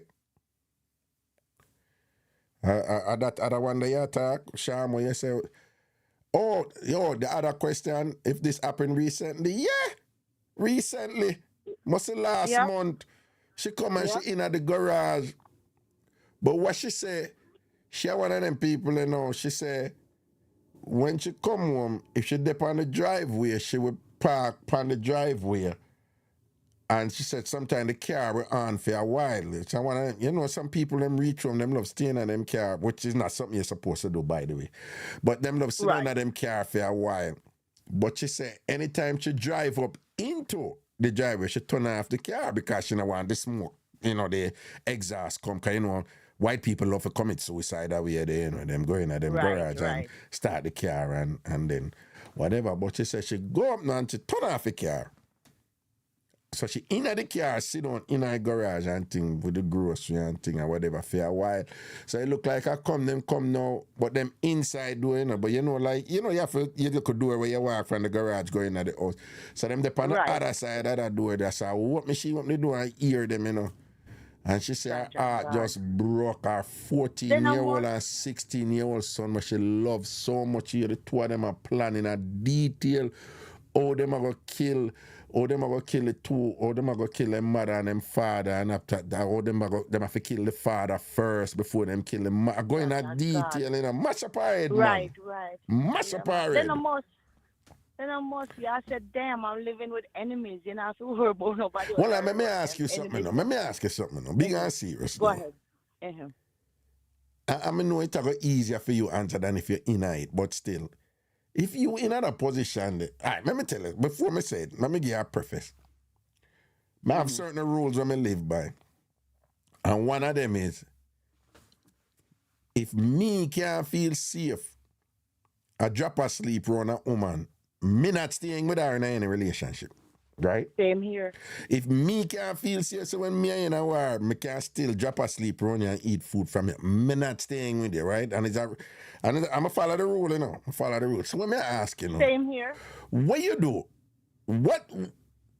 What parents supposed to do? If them get incontrovertible proof, undeniable proof, that them two picnic plan them brutal murder, and you picnic them at 14 and 16. Where you do this so? Because I've been thinking about it, and I can't say that I come up with a reasonable resolution. What you that do if you're in that position there? Because you can't feel safe around them again after that. But what you that do? What you that do? All right, first, me that day in a shock. You ever watch a cartoon and you stand up and you don't even know if you go or come because me I look like, are you joking? These are my children. These are my jewels. That's how I consider my children. You know, nobody not touch them. I don't even carry them nowhere with me when me I go places because you can't catch quark or you catch him short. So me know why you know what my short look like. You go catch it. That's how much deep it is with me and my children. You understand me? So when me really hear that, me I start ball and go to them, go confront them. Yeah, but all right, fine, you confront them, but what you do after? You still live with them? No. Me go tell them, say, at this point, me not feel safe until we can then at the same house. Easier said than done. Easier said than done. You can't tell it. No, you can't tell me that. You are telling me, say you that just stop live with your 14-year-old and your 16-year-old son, them where you push out and raise and make them suck your breast and drink milk and raise them and do that kuddle with them and thing, and then you are gonna cut them off, so? Yes, because guess what? At that point, I am no more valuable. When one's respect is not in a relationship anymore, there is nothing you can do to change that person's mind. So what I'm going to do is show you tough love at this point. It's going to hurt me, but I have to go ahead and to your 14-year-old son? Yes, I'm going to send you off to a boot camp. You just threatened my life. So that means that I no longer mean nothing to you. Why should I shelter you and love you anymore? Are you crazy? I am going to show you that this is the consequences of your actions. I am not the mom that unable. I'm not an enable mom. I'm not an enabler.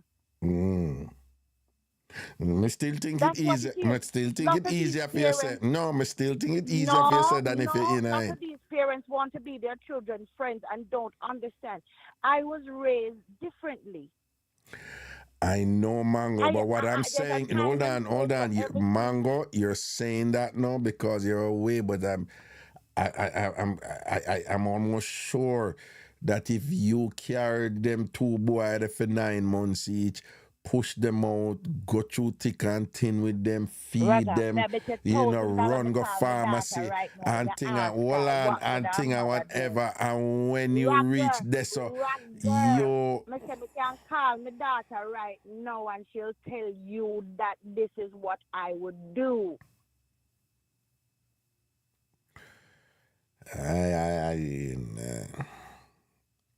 When it's time to be your friend, I'm my children's best friend. But as parents, I let my yes be yes and my no's be no. No. I'm not disputing that part. I'm just saying that if you say you're two pinning them and try to kill you, but one at 14 and one at 16, like, what you gonna do? Just immediately cut them off so and let them go? I am going to show you that this is the consequences, and next time you think about your actions. And when I see that you have learned that, listen to me, you can't want to kill your mother, or you forgot want to kill your mother and your father. then I will forgive you. And that don't mean I don't love you. I am just showing you and tough here love. is the thing, the point I'm making. This has been going on for a long time, but for whatever reason, it's not getting the attention that I think it should. People, remember the two little brown girl them from Atlanta, the twin them was twin. You remember that? You remember that twin there from Atlanta? I forgot how Of course, old they them. do all the robbery and the foolishness then. I don't know about Robbie, but the two of them, like, stab out them woman, kill them woman, man. And then lie about it, lie and ball and lie and whatever, Somebody I go post about it and thing, because something that go on long time. Yeah, one next one, this a girl, yeah, the Menendez brothers from long time, but I don't think it as bad, because that's a long time. Right. The That was Menendez the brothers first must have. one that really brought everything to life. There's No, parents right now we what the brought children everything have to cut like. It was them just off. big because it was a very, it was Hollywood and a big Millionaire whatever. them. Yeah. But one next one, the mother said she can't date the boy, and the boy she must be 15, and she and the boy just go kill the mama.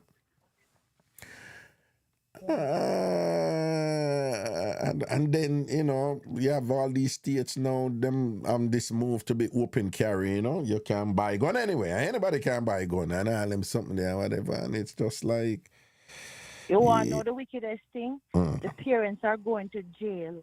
Yeah, me know parents them where them they even business board them picking them in them room and I tell them mom, don't come in here, shut the door. And the mother just go and go sit down. Parents wanna start kick off the door and go in there go look where John Brown or do you see them and send you go jail too. Yeah. Ay boy. No more locked doors and I give them so much with free will where them can do what them want. See what somebody posted, Raga, I heard another said he have 4 boys who are teenagers, and when he goes to bed he lock his bedroom door and sleep with his gun because him just like don't trust them. That is what I'm talking about. That their parents Can you out there imagine living living like that? You don't at home you must feel safe.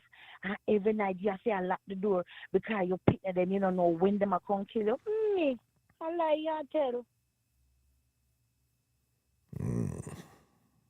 Yeah, send them out. Them send me off a boarding shut up, yeah. Boarding school, I mean do not much less. Yeah. Anyway, Mango, big up yourself, love and blessing. Yes, nice talk. Sorry for turning the conversation over this and thing, but it did come up and No, to talk to people about. It's okay. It's what we do. We never know where it's gonna go, but you know what I mean. We always do our best. Mm-hmm. Anyway, Ragashanti, you have a good day and walk good, my friend. You see it. I'm going to tell you, big swimmer, the pose off her. And just know that Raga loves you forever and forever. I know that Mango loves all right. you. Keep on just being the light of the world, and just don't worry. About nothing, Raga, you did it. Me make you know. I've been following you all these years, and it's like every time it's something new and exciting, and keep on doing your thing, perfect. And when you do your wrong, you say you're wrong, and exactly. When you do your right, you say and nobody no perfect, and come off as perfect. So big up yourself, my friend. You hear that? Love and blessings, man. All right, cool. Respect and love and blessings to you too, my teacher. Blessings. Long time. Cool. Spray them, yay. Spray them, yay. SDC, yay. Yay. All right, cool. Yeah. Interesting times are in. I've been thinking about if parents find out that are sick, so then pick me a pre that and whatever. I know that is a very distinct possibility. Well, what do you do?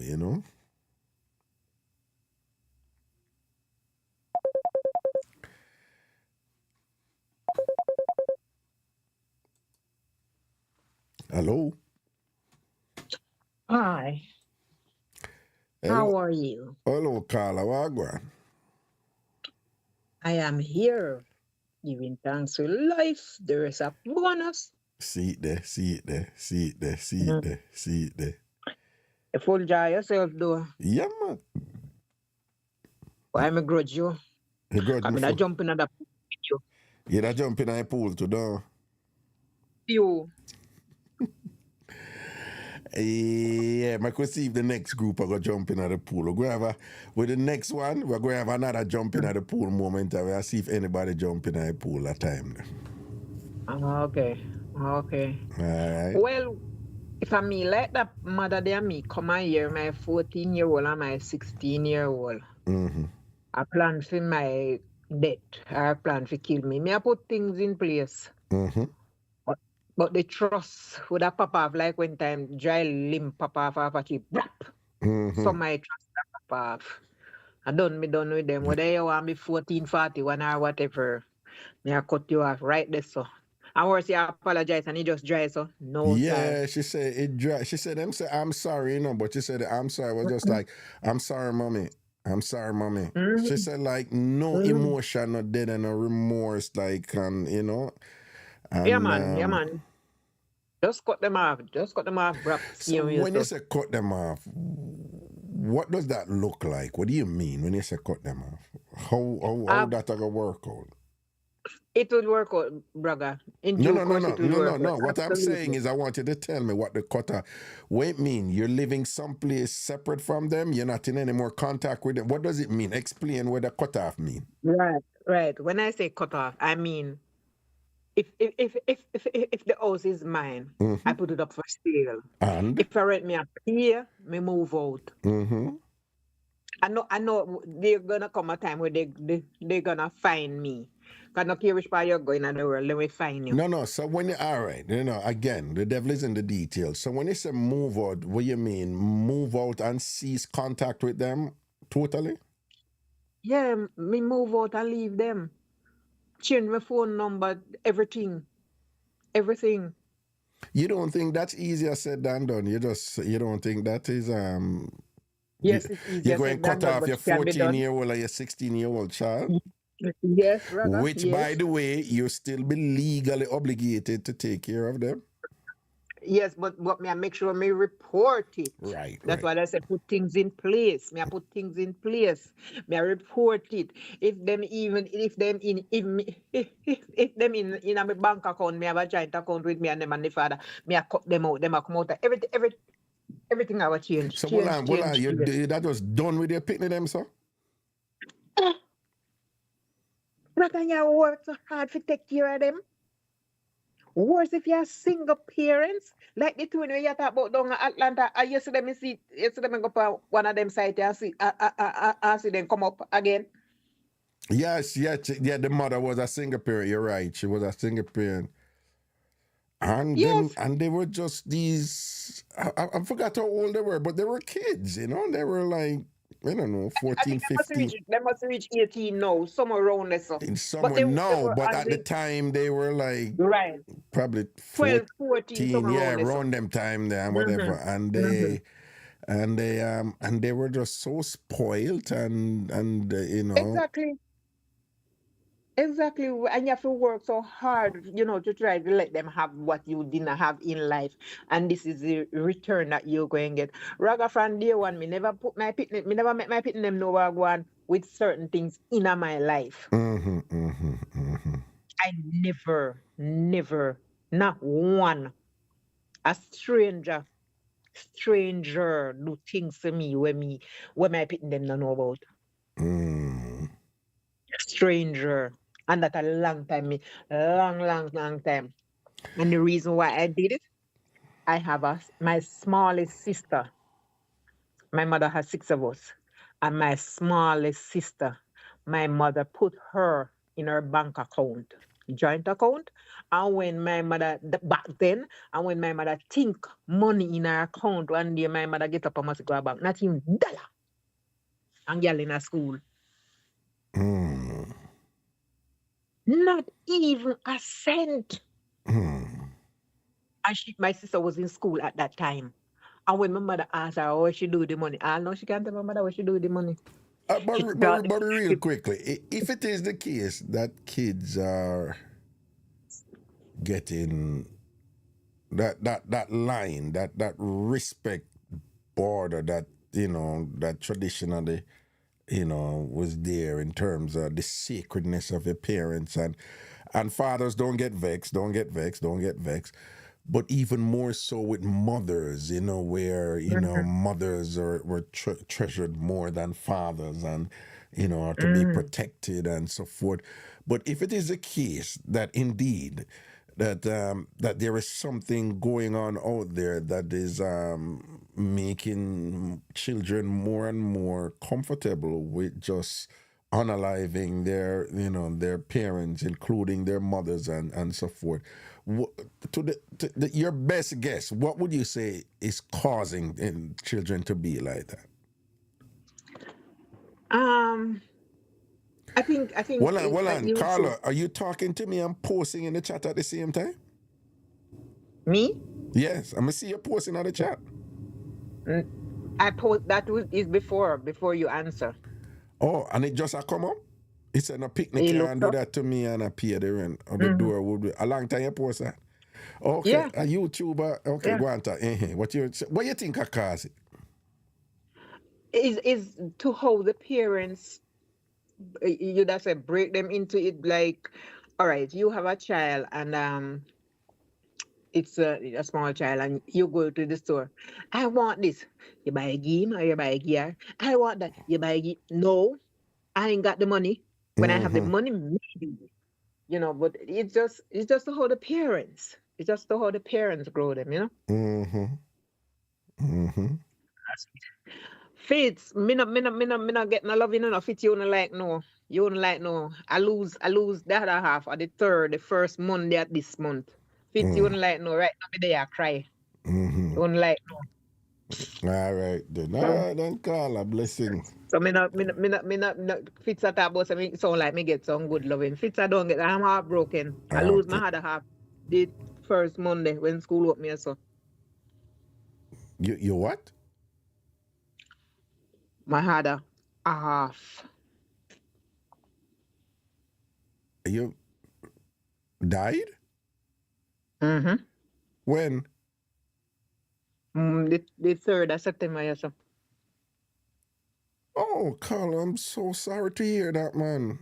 I never saw it coming because I left in the Sunday.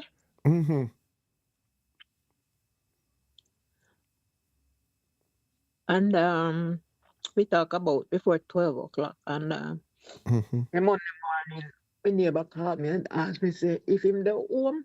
And I said, yeah. And she said, no, it's not she a call him. And what have you? And oh shit. Going to go find him dead. Take your time.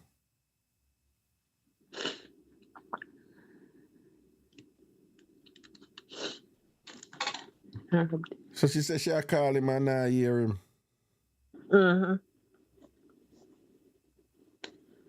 I did the panic like a juggling still. Right. And I get police going to go kick off all the door. So the police them kick off the door and when them go in there, them find him. I'm so sorry, Colin. I'm really sorry, to hear that. But I'm just trying to kind of hold up still, It's hard. Yes, I can imagine. And happening in the house want to live together, correct? Yes. Okay. We talk up to 11 something with little before 12 o'clock. Little before 12 o'clock. On the 3rd of September. The Sunday before school open, Monday morning. So you and him talk on the phone? Yeah. So clear. Well, obviously it happened after that. When exactly you? And you explaining that for us to better comprehend why you're saying you never saw it coming, because you ain't talk good Right, and thing. right. How long you But me, guys knew each other? How long you were together? You guys were together 3 years now. 3 years now. Okay. I'm really, really sorry to hear that, Carla. And it was when I see the neighbor call me, I say, why is she calling me? So I never really answer same time because I hesitate. But when I answer, she said to me, say, is he home? And I say, yeah. And she said, no, because normally when you call him, come out, Mm-hmm. I come out. But she said she could have called and she had knocked the door. And she had knocked the door and all that. So I said, no, money. So and she said, no. And she said, you're sure? I say, yes. So I tell her, call the police. Because you cannot in that. If you go there and calling him and him no want talk, him have a way where you answer. When him answer, say him no want nobody disturb him, Mm-hmm. you know. Mm-hmm. And then him have a next way where when you call him, you can know say, you can call him. But she said she could have called him that time. No, what time? So go yeah, make you. That must be rough and heavy for you right now, Carla, Think trying them to be yesterday, dealing. and we have a lot of plans, and we start out some of them, and now we have to go either continue or just no bother with them. Yeah.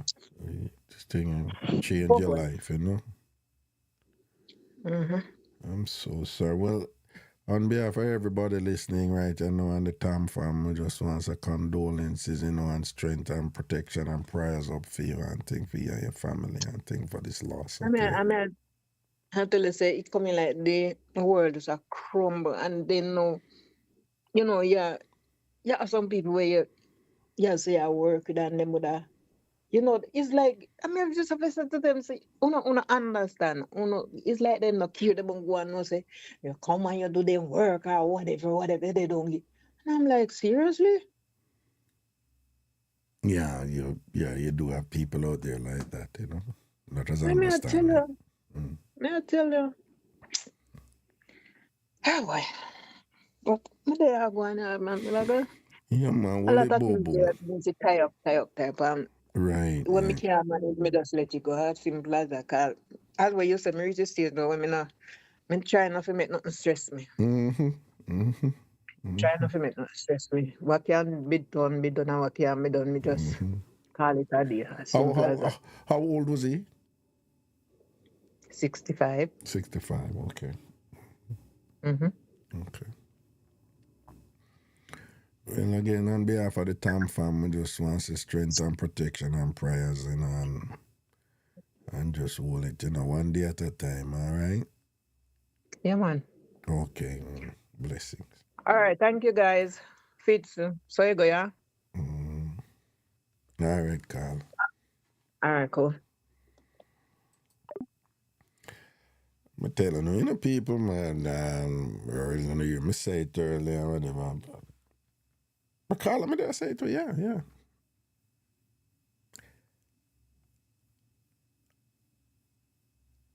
Yeah.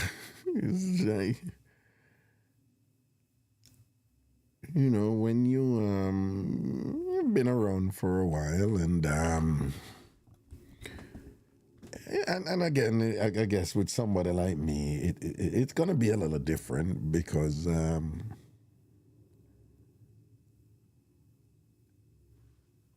more people know me than the average person. You know what I'm saying? People who are involved in things like myself. Like more people.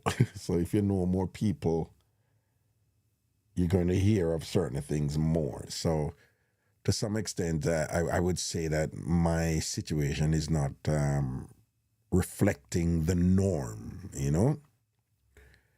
Because if you know more people, it follows then that it's more likely that you're going to know of the passing of more people. So I guess my situation is, you know, is different than anybody else who knows a lot of people. And then there's another distinction there too, because there's one thing if you know more people than average, and it's even a bigger thing if more people know you, because more people know me than I know them, and they share, you know, and they share when things happen, you know, like, you know, Carla just shared. So I'm not saying that my situation reflects the norm, but nonetheless, you know, as you get older, you come somewhat face to face with mortality, and you know, you start appreciating simple things in life, you know. And you know, you don't want to live like, oh God, I'm gonna go tomorrow or anything like that. No, but you know, you get older and wiser, and you know, thinking people in those positions,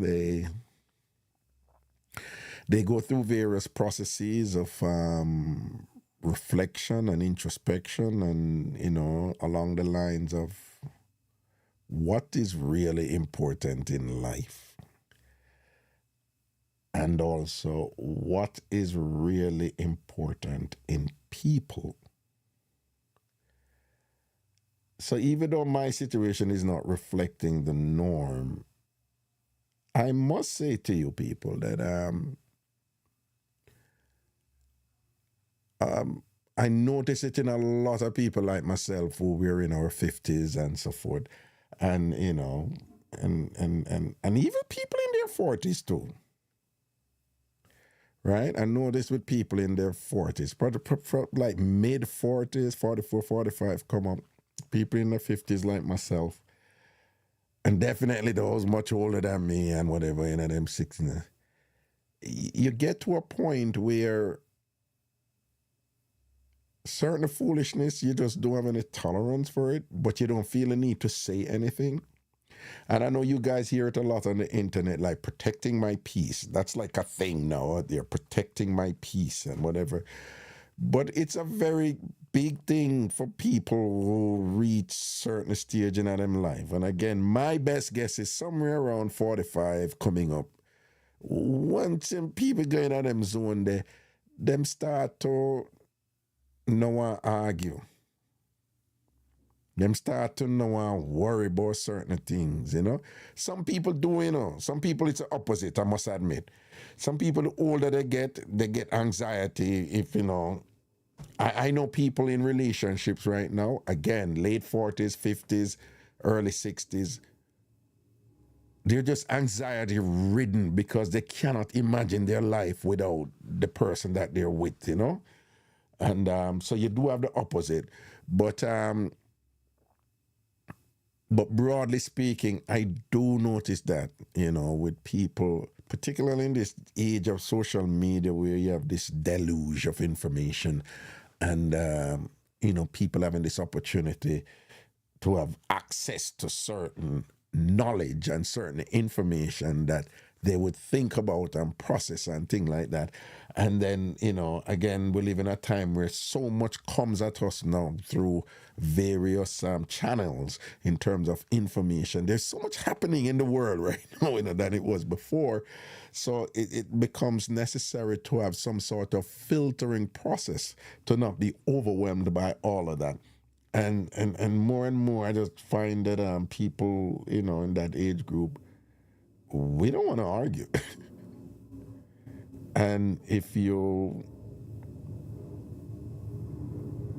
it's not uncommon to find people in that age group where you're interacting with somebody and them have a kind of energy, and, you know, people in that age group, they're like, okay, fine.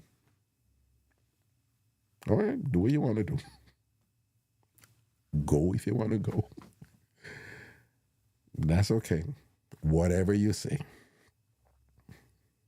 Yeah. Yeah.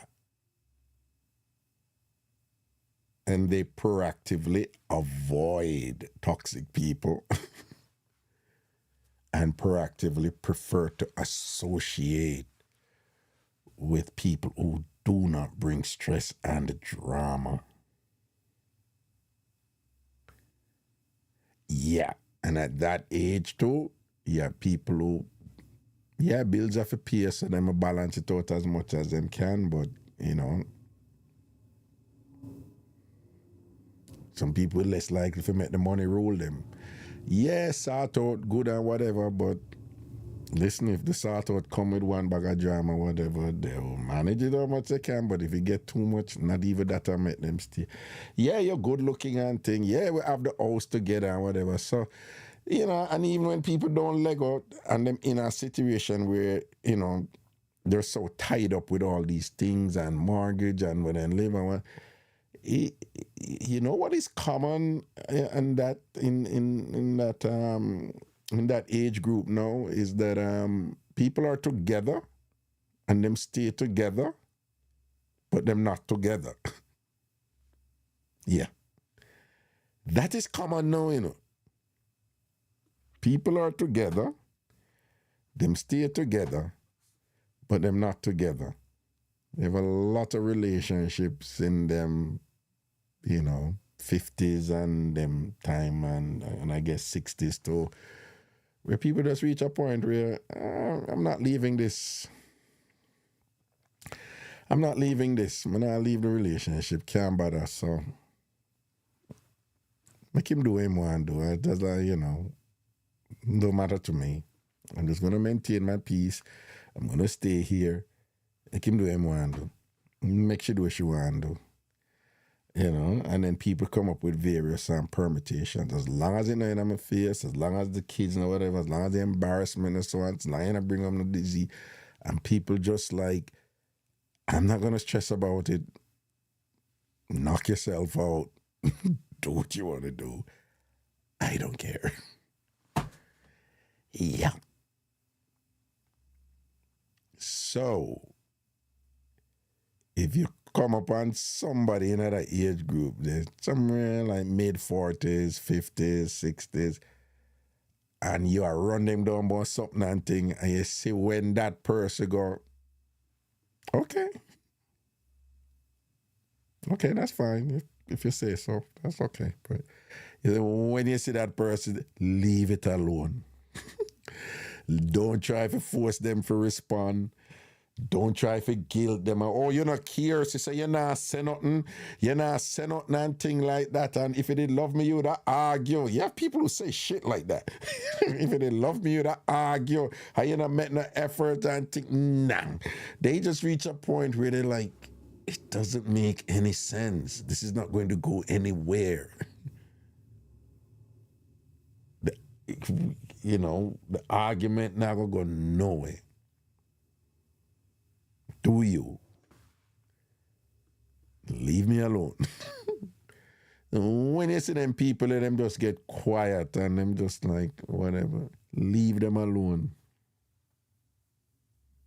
Them not plan for kill you or nothing or whatever. They just can't be bothered. Just cannot be bothered. Like, whatever, man, they just don't care. They don't care. Them try and try and try. And them just reach a point and a stage in them life when them just reach a point. Okay. Nothing not changes. Fine. All right? Don't try to force them. Don't try to force their hand. Don't try to get them to argue. Overall, don't conduct yourself in a way where they're going to interpret it that you are a source of stress. Because people in that age group, they're all about protecting their own peace, particularly in this day and age where there is so much noise out there. And I don't mean literal noise. I mean just this information age that we live in, there is so much noise out there. And with all the craziness in the world and whatever, what most people don't want is to have that craziness in their relationship. Particularly if it's somebody who them there with, but even if you're the sister, you're the brother, even your mother, your father, or your co-worker, people in that age group, again, I see it over and over again, them just shut down, like, whatever, okay. And they observe a lot, they listen a lot, they're calmer and they're more introspective, Just can't bother with the stress. Yeah, I'm so there, and I see other people in their mind, like, man, I just don't, like, people come at me, like, hey, you know what is funny with me? Because I don't know what I was before, right? I don't know what I was before, which, by the way, was a radio thing when enough people don't know, I've always been a quiet person, though, Seriously. I've always been a quiet person, but I'm a performer, and I can turn it on and turn it off. So them used to the craziness on the radio and thing or whatever. And that's who they know, the ragga who cuss out people and war people and all them something there, whatever. So what is interesting for me, for a while, it's subsiding now, though. But for a while, when I went through this transition where my brand basically changed in media, there were so many people who would see me and be like, Raga, I want to, you're so quiet, who trouble you, Raga? Who trouble you? Tell me who trouble you. I'm like, nobody no trouble, I just want to sit down quiet. No, this is not you, Raga. Well, no, but what's that answer now, man? I'll shut you down. If I'm in a leadership capacity, I'm going to need to do my job, I'll shut you down. If you come for me, I must say, infect the group or something like that, I'll shut you down. But if I'm here, you one-on-one, you win. Yeah, you win. Yeah, go on, you win. If I'm here, you one-on-one, I must say, you win. Yes, you win. It's all good. Hey, you're the winner, Yeah, bye. You see. And when you're like that, and I say this with 100% certainty, people. When you're in that zone and you manage your life that way there, and you not just talk it, but you practice it, you avoid toxic people, you avoid stress, you take time, cut off, so on, whatever. Even if you have to deal with a situation, boom. You see that come on, you let it go. Cutsing and weaponization and vitriol come at you, you don't respond. Them a try dry you don't respond. Them go talk this and that to people, boy, And then people come back, come tell you what them say. All what me did at one time, when my friend them say come back and them a protect me, But my friend them come back and I tell me what them I say. I tell my friend them, say, I know you're doing this to keep me apprised of what is going on because you're upset with what they're saying about me. But I'm going to ask you. I did this with several friends. Not anytime lately, but I did it with several friends. I said, when you hear them say them something about me or whatever them say about me, don't come tell me. I don't want to hear it. Yeah, mama, tell my friend them that. I said, don't come tell me. The only thing I want you to tell me, if them say them are going to stab me or lick me across my head with a piece of board or knock me out or whatever, them are going to lay away at me around one corner and be, yes, tell me that. I want to know that, right? Tell me that part there. But if them say me do this and if them say me do that and then this and that and whatever and what them say about me, don't come tell me. If them say them see me a grind dog and whatever, fine. Let them say it. Don't tell me. If I don't know about it, I don't need to respond to it. And here is the thing. This is the last thing I want to share with you before I leave today. Here is the thing. People,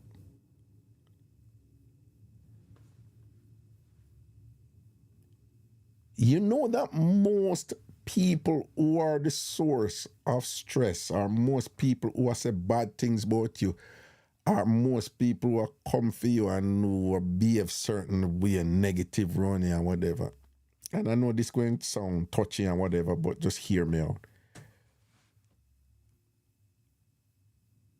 Most of those people don't bring any value to your life, you know.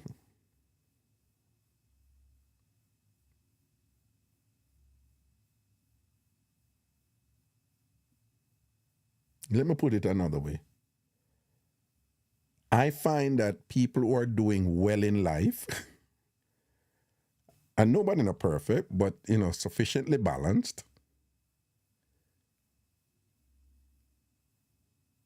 and busy with them life, and have them priorities, and I find that them people don't engage in certain type of, you know, thing for want to draw you down or for be evil and for chat you and want, you know, say bad things about you and to be a source of stress. I find that those people who are like that, people of value, people who bring value to your life, even when you have disagreement with them, it's not done in a way where stress you out.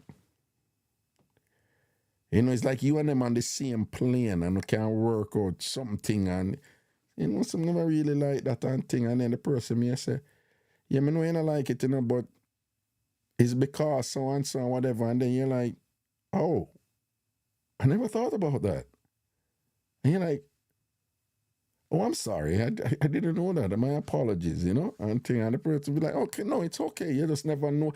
You find that you and them people, even in disagreement, there is a syncing, you know, there's a synchronizing that, you know, you and them flow. But I guarantee you right now that most of the people who have some kind of hatred for you or who have some sort of just some extreme negative thing about you or say some bad things about you and whatever, if you drop back and look back and really check out them people, all the one them who pretend and are going like them have it together or them have this and that, if you really think that, then are not, you know, and them not bring no value to your life. So think about it now. Where is the value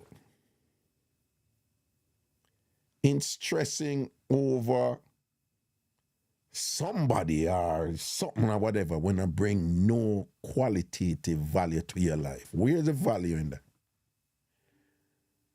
Like me always say, you know, I've never seen a lion argue with a fly. So now you see on some video and some lion sit down and the fly, them just go out and the lion just still, you know, and the mere just whatever. But the lion get in an argument with the fly.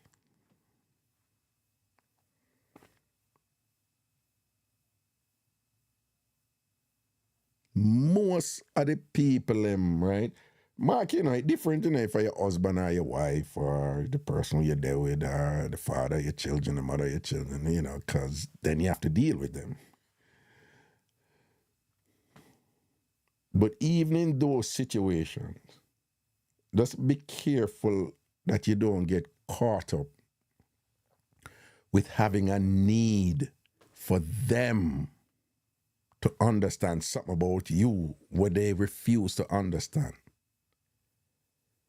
Because if you have that need where in whatever disagreement or whatever so on so that you have to deal with your child, or if you have to deal with your mother or your father or your sister, if you get caught up with that need where you need them to understand this thing or whatever, you're going to lose, right? That's what I tell you. And then you start thinking, and here's the rub with that. Then you start thinking they are the source of your stress. When it is not. It's you are the source of your stress. based upon that need where you have to respond to them because you think them are do you wrong. You can't control them, but you always can control you. And it is that control that you have over yourself that is going to determine whether or not you make stress get the better of you or not. They are going to be who they think they have to be. You are going to have to manage yourself or you respond to what they do for draw you out or whatever bad thing they may say about you or whatever bad thing they want to do to you and them something. And that is what more and more people are doing as they get older. They just let it go. Hey, whatever you say, do you. And of course, it gets deeper than that because when you have that power now and them say you have that power, you have some of them determined now for break you and get to you, you know. Right? Because you're like, seriously, go do you or whatever. And, you know, you have some people, they get validation from negative attention, you know. And you are very often a target. And you have people like, you know, people like that, they're very competitive, right? They're very competitive. You know, you have some people in that space, you know, like, you know, people with NPD, narcissistic personality disorder, the variations of that and whatever. One of the hallmark of their thing is they're competitive. They have to win all the time. So you have that set of people out there too, you know, you leave them alone, you know, you're not responding, you know, and you're like, and you really dead, so like, okay, fine. And them determined, so them have to dry out and them just unrelenting and them just find every which way for provoke you and whatever. And you allow them, you know. You say, go on, do the good, go on, do you and whatever. And them just still, and them still, and them still. Right? You have a set of people out there, don't. You know, life is up and down. You buck your foot and thing, and then the next time you do well and whatever. Anytime I buck my foot, you know, we can't hear people attack all kind of something. I don't want to hear it, you know, whatever. They talk bad things about me. And anytime I do well, you know, you hear people out of them, you know.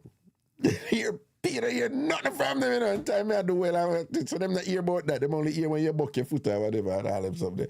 And you know, you want to look at space and whatever, and them determined if you just do this and say this and da-da-da-da-da for kind of get to you. Because they might be who they are, you know. I just saw them stay and it's a competition for them and you have to be careful of them one day too, you know. The one them where you allow them and them just determined to them not allow you. Yeah.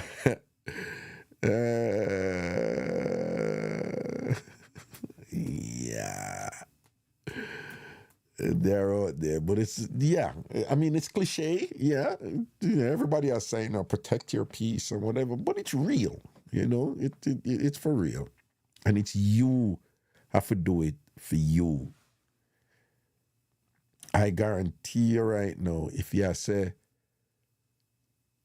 so stress me out and this and that and whatever, this and that, yeah, they must stress you, but it's you are responding a way to them where cause the stress by you, as usual, you know? That's how you work it out.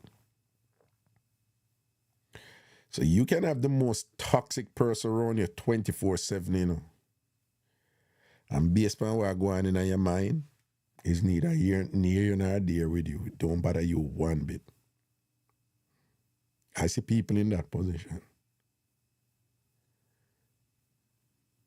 And if I see how somebody people cuss somebody and whatever, and this and when the person or whatever, them get mad and I fling, answer me, you do what a quiet and thing, and me there chat and you ignore me, answer me, and I'll fling some of it. I've seen that, yeah, I've seen that already. It's what go on in your head, you know? It's what go on in your head. It's always what go on in your head, you know? That's why people can, for example, live in crowded cities and be lonely. You know, it's what go on in your head, you know. Somebody can be by themselves and they're always engaged, you know. Them always active and thing and can't even find time to do all of the fun stuff with them I do. Put them by themselves. Yeah, it's always what go on in your mind. Okay. Yeah, man, as you bucket two of them roll out, as you do something that ain't turn out good, a beer chat never chat. They amuse me now. They amuse me now. They amuse me. But anytime anything big atmosphere, anytime you win, not even peep out at them. As soon as I hear say sitting whatever, but also there's something good happen to you, and them have to see it in our negative way, and that's something good will happen to you, but you don't need them people around you. They don't bring any value to you, so you don't need to worry about them. You don't need to get upset about them. Right? The way I always look at it is like, even if you're in an argument with them and say you win, say you go argue with them and you win, what you going to get out of it? From them? Nothing. Nothing.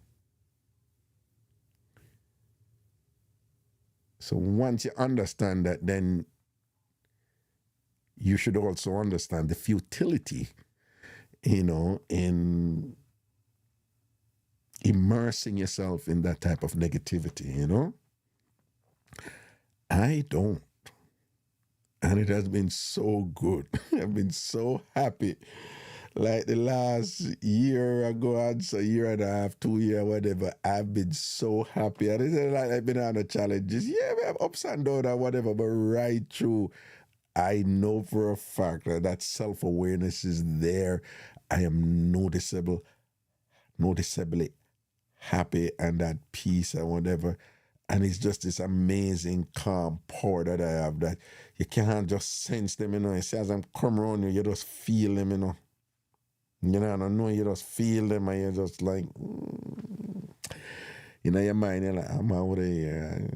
I can't be. Yeah, once you're in that zone there, you see the things that are frighten regular people, them not frighten you. You situate quick. Let me say that again. You see, once you're in that zone there, you see the things that are frighten other people. Looks and material things and status and whatever, it not frightening you. Then you see everybody kill out themselves over that, and you just see it, not me.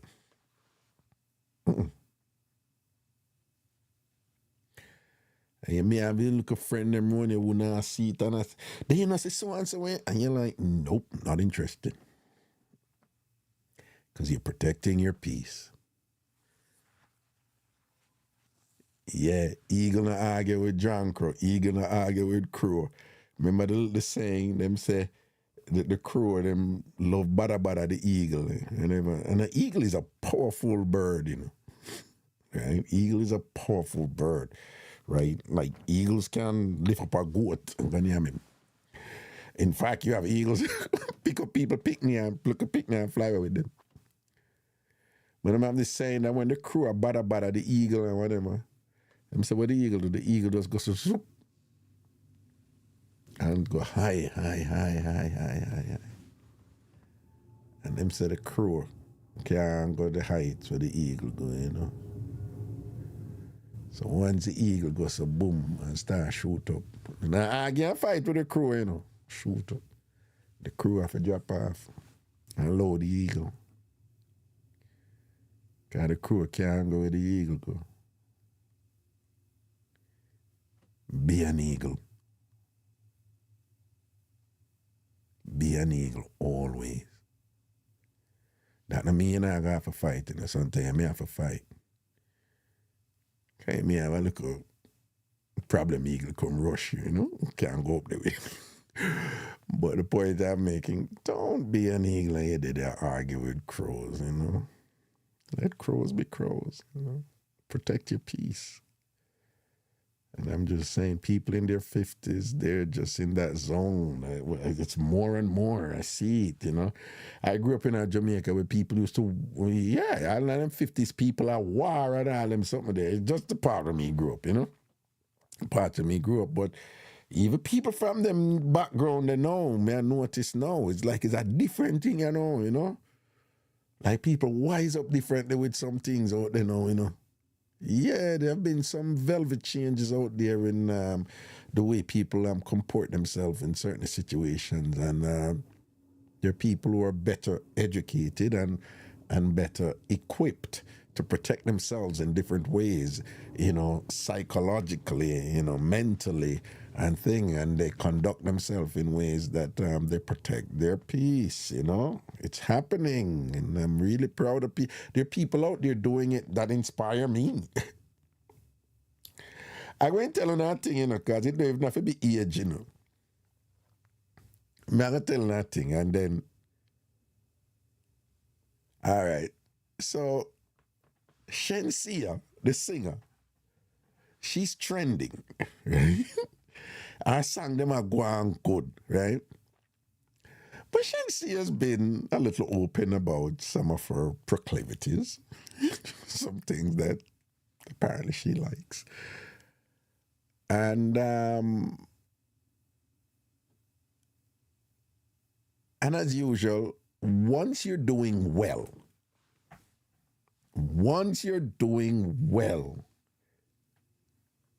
it's almost like you're gonna have haters. It's like you have to have haters. So once you're doing well, when you have a whole bunch of people who celebrate you and agree with you, it's just a rule of life. It's a law that whatever it is that is the result of your ascendancy, your rise, it must necessarily be a counterforce. It's a rule. It's a law.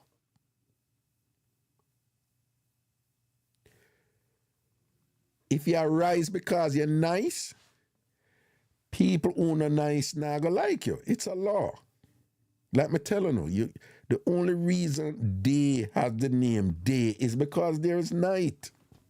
If night never exists, there would never be the term day. The only reason why the term day exists is to differentiate it from night. That is the only reason why day exists.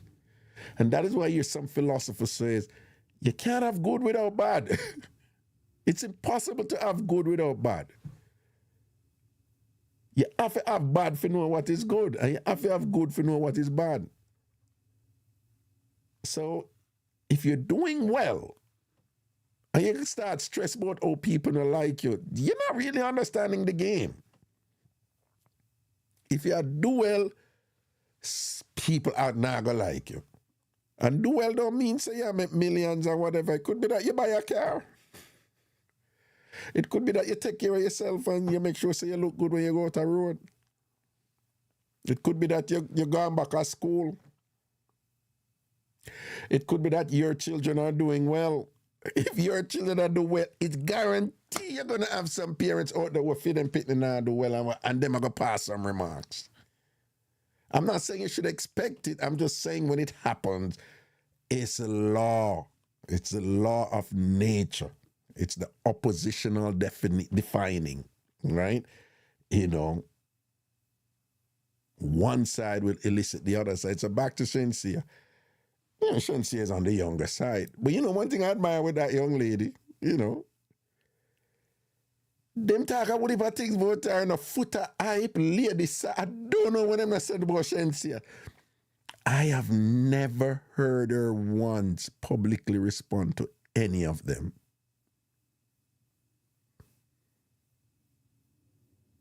She may have her opinion in private, I'm sure. She's human.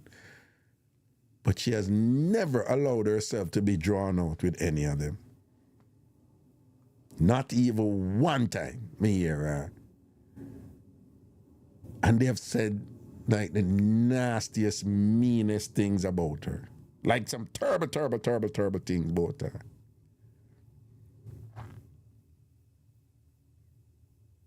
And I don't hear her in an interview through a word upon her body and think she just in her lane, I do her thing, and she make her music and she live her life and she's just going, you know? And for me, that is inspirational. For me, that is like, yeah. Most I don't. Her songs are not really my thing, but no, that hit and run song is I like it. I like the hit and run song. That one day I mash up a place. But tell us I'm going to try some Spanish speakers. Them can't talk English, them can't talk, but them know the Shensia song. I swear to you, them know the Shensia song. But that hit and run song, that a big hit they wish have or whatever, it a go on. But a general thing. But her following, them know all of the song, them know all of the song, and she have millions of followers, millions of. And my girl just in her lane and do her thing. Charm, I know you're going to get it. Your kids are doing well, doing really, really well. Your daughter is going to what is considered the toughest school in the world, the hardest school to get into and whatever. You're going to get it. See the Charm, so she'll get it. She said, me get enough beatings about my kids on the education part. See that? So what's the point here? What I'm saying is, don't get caught up with like, why them I say them something about me after me not do him nothing, after me not do nothing, why them I wish bad and it's gonna happen. Just manage it in a way where you don't get drawn about it and make it stress you out or whatever. Yeah, get in that zone. Just like whatever. Say what you want to say. And you just do your thing and go and juggle in your lane and rise same way, And once you're in that space, that it's nice over here. Okay? Right? Since we do the little trippy or whatever, somebody come and tell me something or whatever, and it's like them force themselves in a one negative thing or whatever. And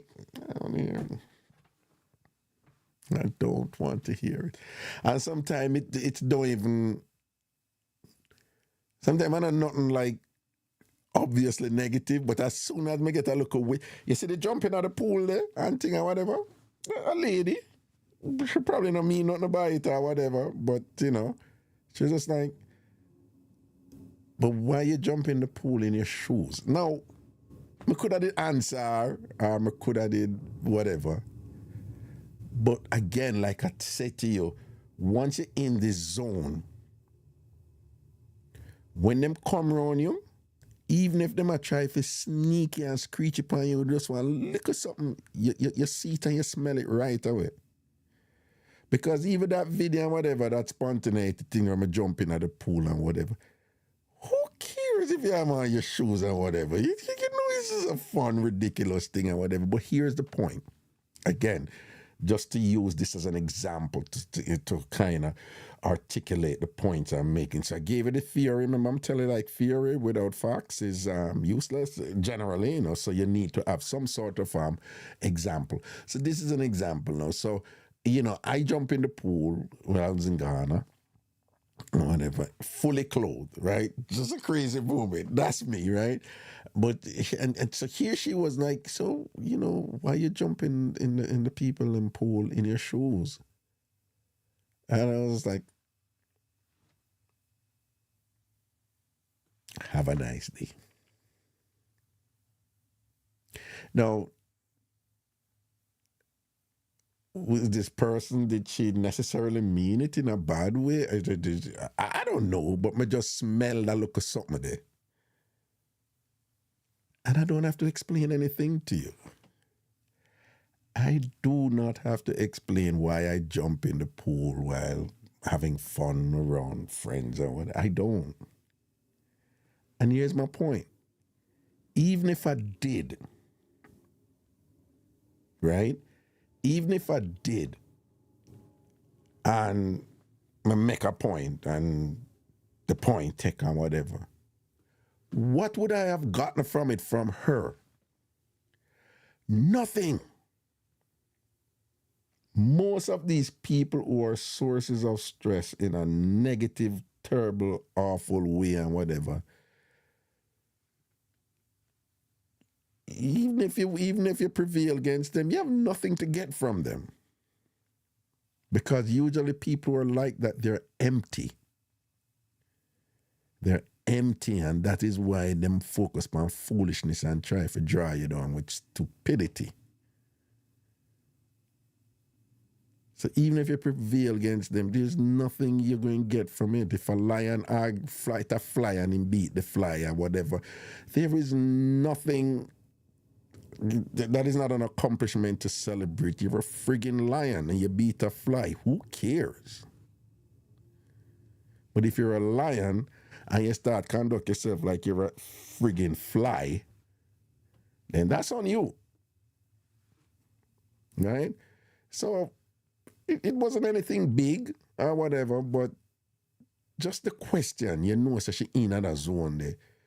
And then you go even explain, she's probably somebody who the objective is not to resolve anything, it's just to get you in an argument. You have people who just love arguing and that's them negativity. You have a person like that who did on the trip. And she challenged me one time in front of everybody, but true, she did go on with her foolishness from the beginning, because she don't know me, somebody go invite her or whatever, and then on the very first conversation, negativity. So one time she got challenged me in front of the group, shut her down. After that, me not argue with her. She come or whatever, boom, boom, boom, leave her alone. The trip done, she sent me one long email. Yeah, one long email. Oh, make sure say any picture you use or nothing, me not in it, and anything and whatever me don't want in it, and this and that, and basically I say any she in it. I can't respond to her. Right? So I don't get up in and nothing for say win an argument with that, because if you win, there's nothing to get from it. All right? The conversation go over this, so again, it was a plan, but I hope it has been of some value. And there was some redundancy there. That is usually the case with me, some repetition and whatever. That's my style. But I hope it has been helpful to some of you in some way, and it usually is, right? Don't it seem here, right? Yeah, you have these people out there, they're what Americans will call losers. So because them can't get validity in a positive way, they either consciously or unconsciously rely on negative affirmation, right? So they love negative attention. But the way they get their validity is to exert power over others by provoking the shit out of them and annoying them. And then if you respond, them win. Because them not for win the argument, them win by just you responding, because their objective, whether they're aware of it or not, sometimes they are, sometimes they don't, their objective is just to get attention from you, is to get a response from you. The minute you respond, them win, them get what them want. And the longer you stay in that space, the more them keep you there, sir. Because that works for them. It's actually an existential issue. They get meaning from the negative because they are inept and incompetent with the positive.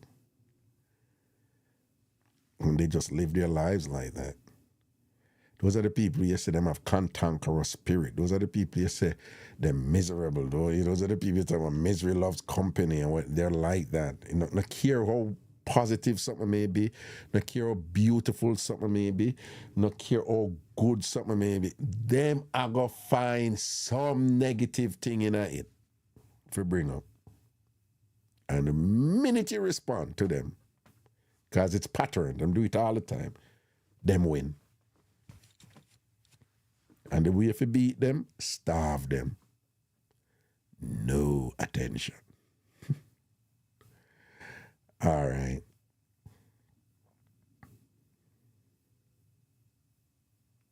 Yeah, man. Them people them have to challenge you or whatever. And yeah. Them always a compete. You know? You have them one that will stay so. And every time something good a go on for you, them have to see one negative angle. Some of them blunt with it, some of them screechy with it, them kind of go around and come around with it, and some of them silent with it. Whenever in a group of friends and whatever, and then something good a go on for you and everybody happy for you, you have that one person that just quiet, them not say nothing, you know? But them quiet, you get it. They're not happy with your win.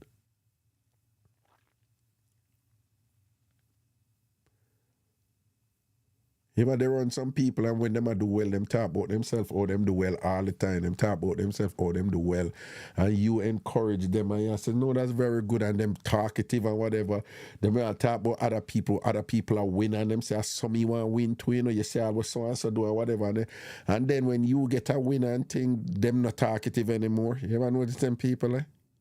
Yeah, so even in them silence, them a try to undermine you. And then if you go say something, no, they must say, but I never said that. I never said nothing. But you know how them patterns were before. And you see them diverge, deviate from that pattern when you get your win. Yeah, man. Yeah. Yeah, man, if you notice them look at thing, them man, and just kind of, sometimes you don't have to say nothing, you just note to self, you know. If you avoid them, you see me. You don't have to argue with them, because again, if you argue with them and bring, boom. But if you know, sometimes it's a good friend who did they feel some other way, you may have to reason it out. And so, you know, so sometimes you do so and see what the response is. And if you get a positive response and you can work it out and thing, then fine. But if you don't get it, don't get caught up in that thing where you think you have to get it. So you spend the rest of your time as stress out about getting it and think, no do that. All right? Blessings, man. When you say shout, I'm coming like splintered or no, let's say it's happening to me. No. Blessed say, yeah. You know, somebody post and say him have a brother and a sister just like that one, right? No.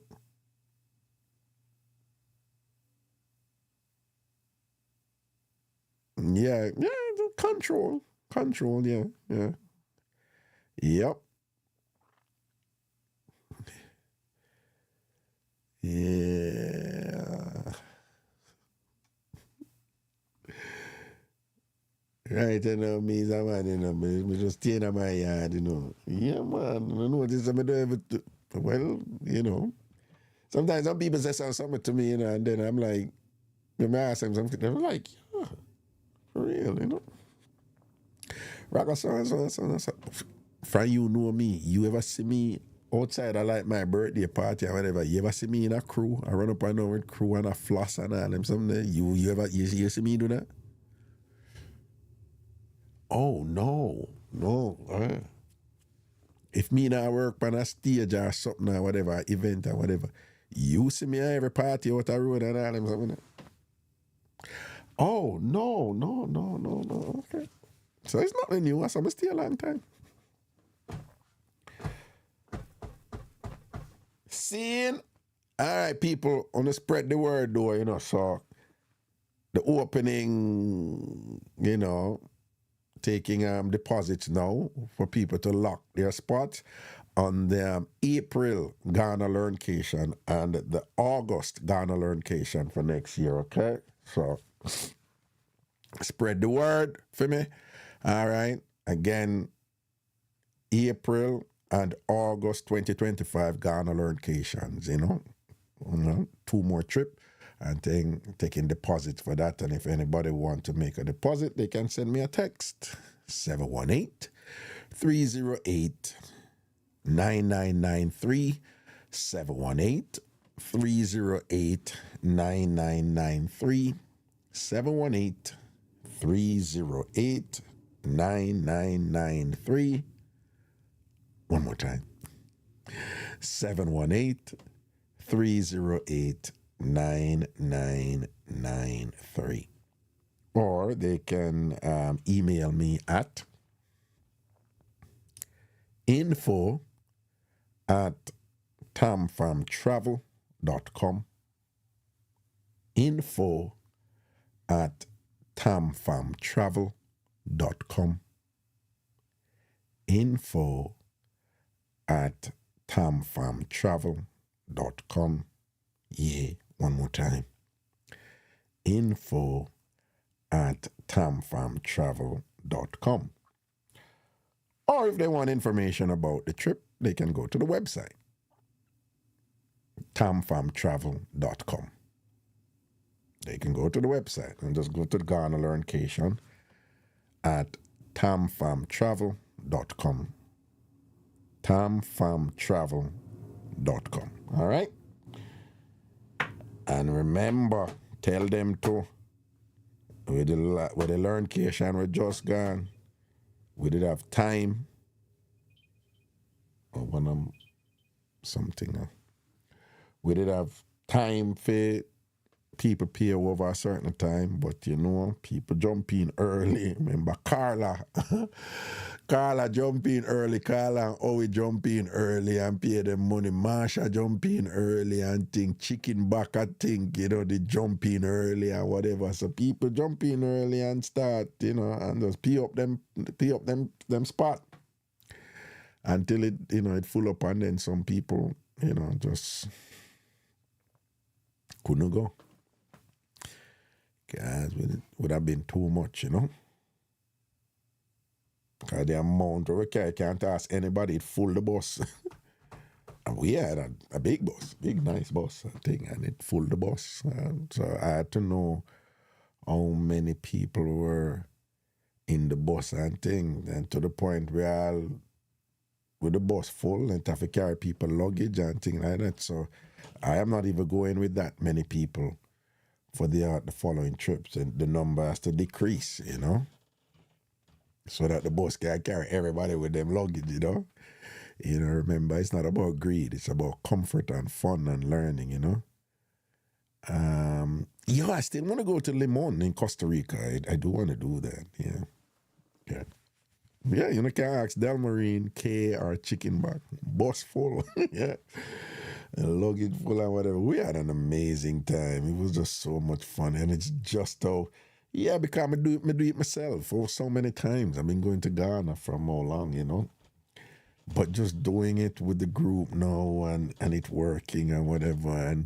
And just knowing that I have facilitated a process where Jamaicans can experience Ghana, experience Africa in a way that is relevant to their history, their heritage, and their identity, who they are. And you know what is good? Ask any one of them. It was just interesting to see the ways in which Jamaica came up. We went to a place called Asin Manso Ancestral River. And we went there to the river where, after them capture the slave, them and thing, after them capture our ancestors, call them slave and have them trek hundreds or thousands of miles for come down at the coast. Then bathe them in that river there, that we got it for. But when we got there was 3 graves. There were 3 graves of repatriated people who, after they died, they brought them back to Africa in a way. It was like symbolic and celebrated. So these were some significant people. And one of them was a Jamaican woman. I forgot her name. Somebody might tell me. It was 3 of them, So when you go to Acid Man, so as you go in there, you see 3 big graves, And one was a Jamaican woman. Yeah. Kay says she cried all the way down the path to the river because, you know, the guide that I got to do it for us, Kwame, he was really good. And him just explain it in a way where you just see, you feel, and you just see what our ancestors go through, you know?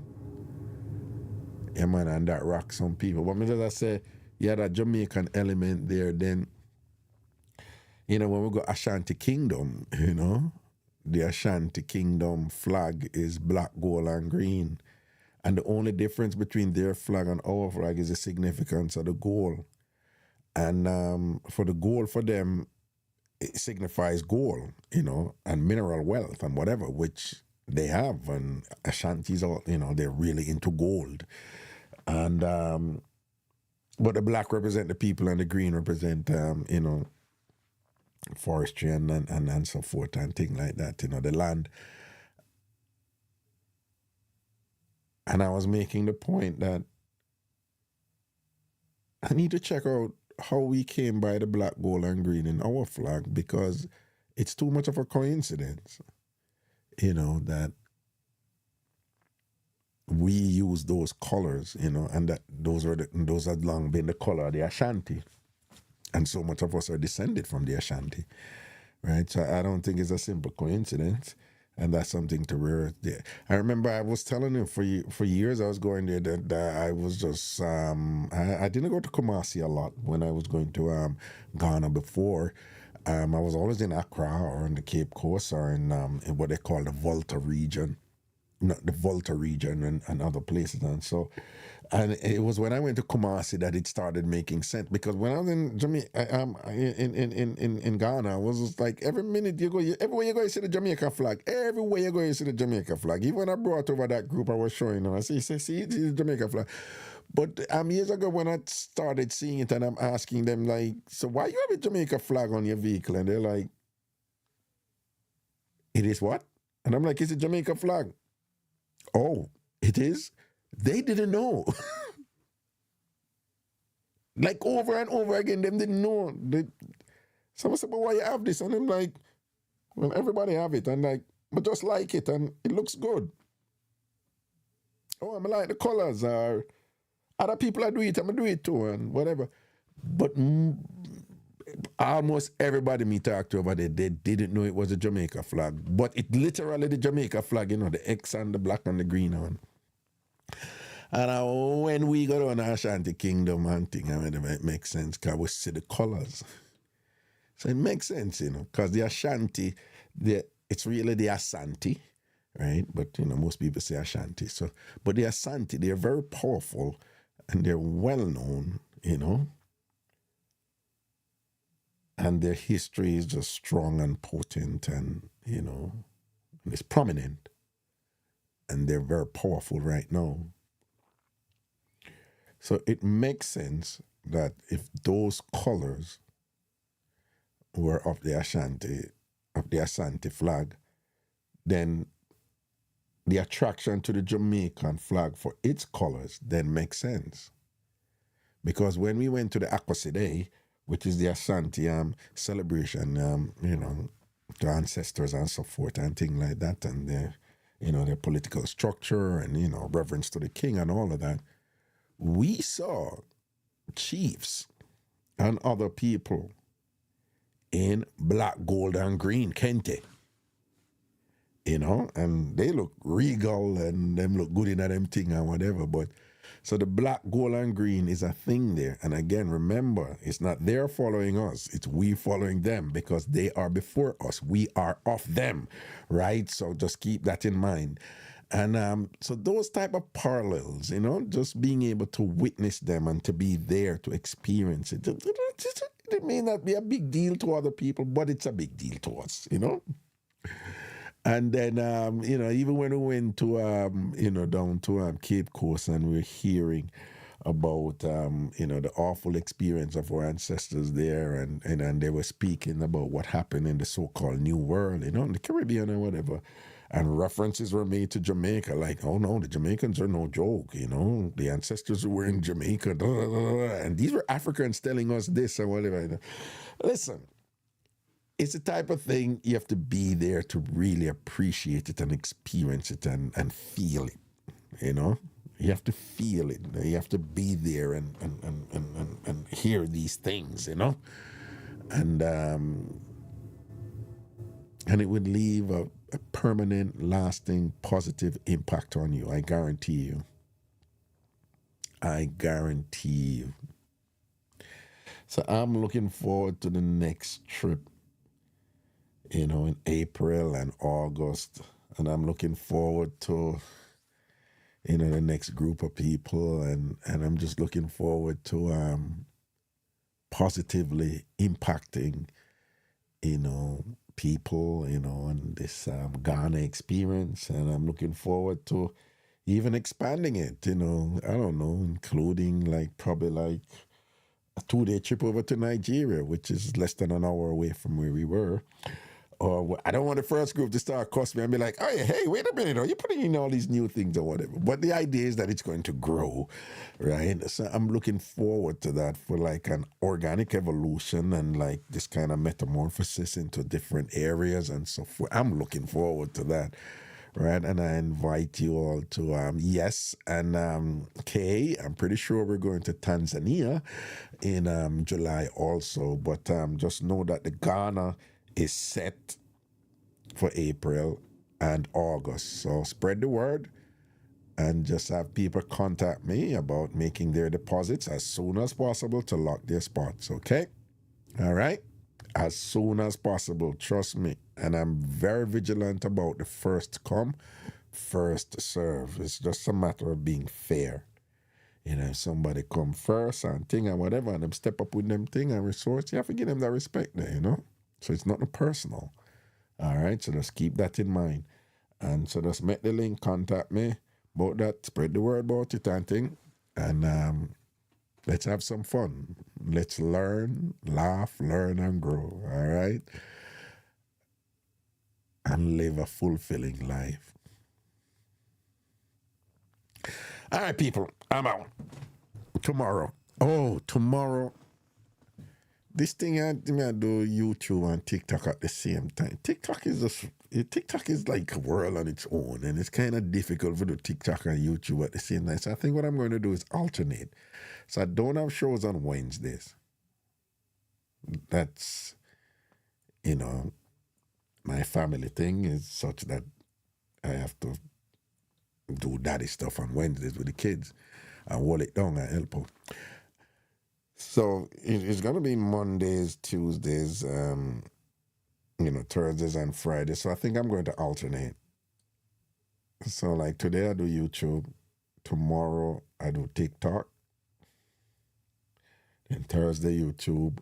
And then Friday TikTok. I think that's what I'm going to do. All right? Okay, Tan Pork Wang, big up yourself. All right, people? Watch your ride.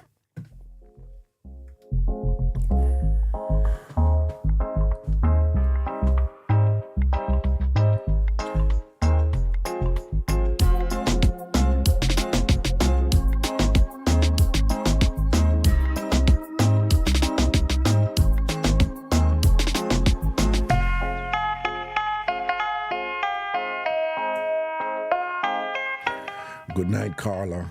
And strength and blessings and protection in a wallet boo-boo, all right? All the best.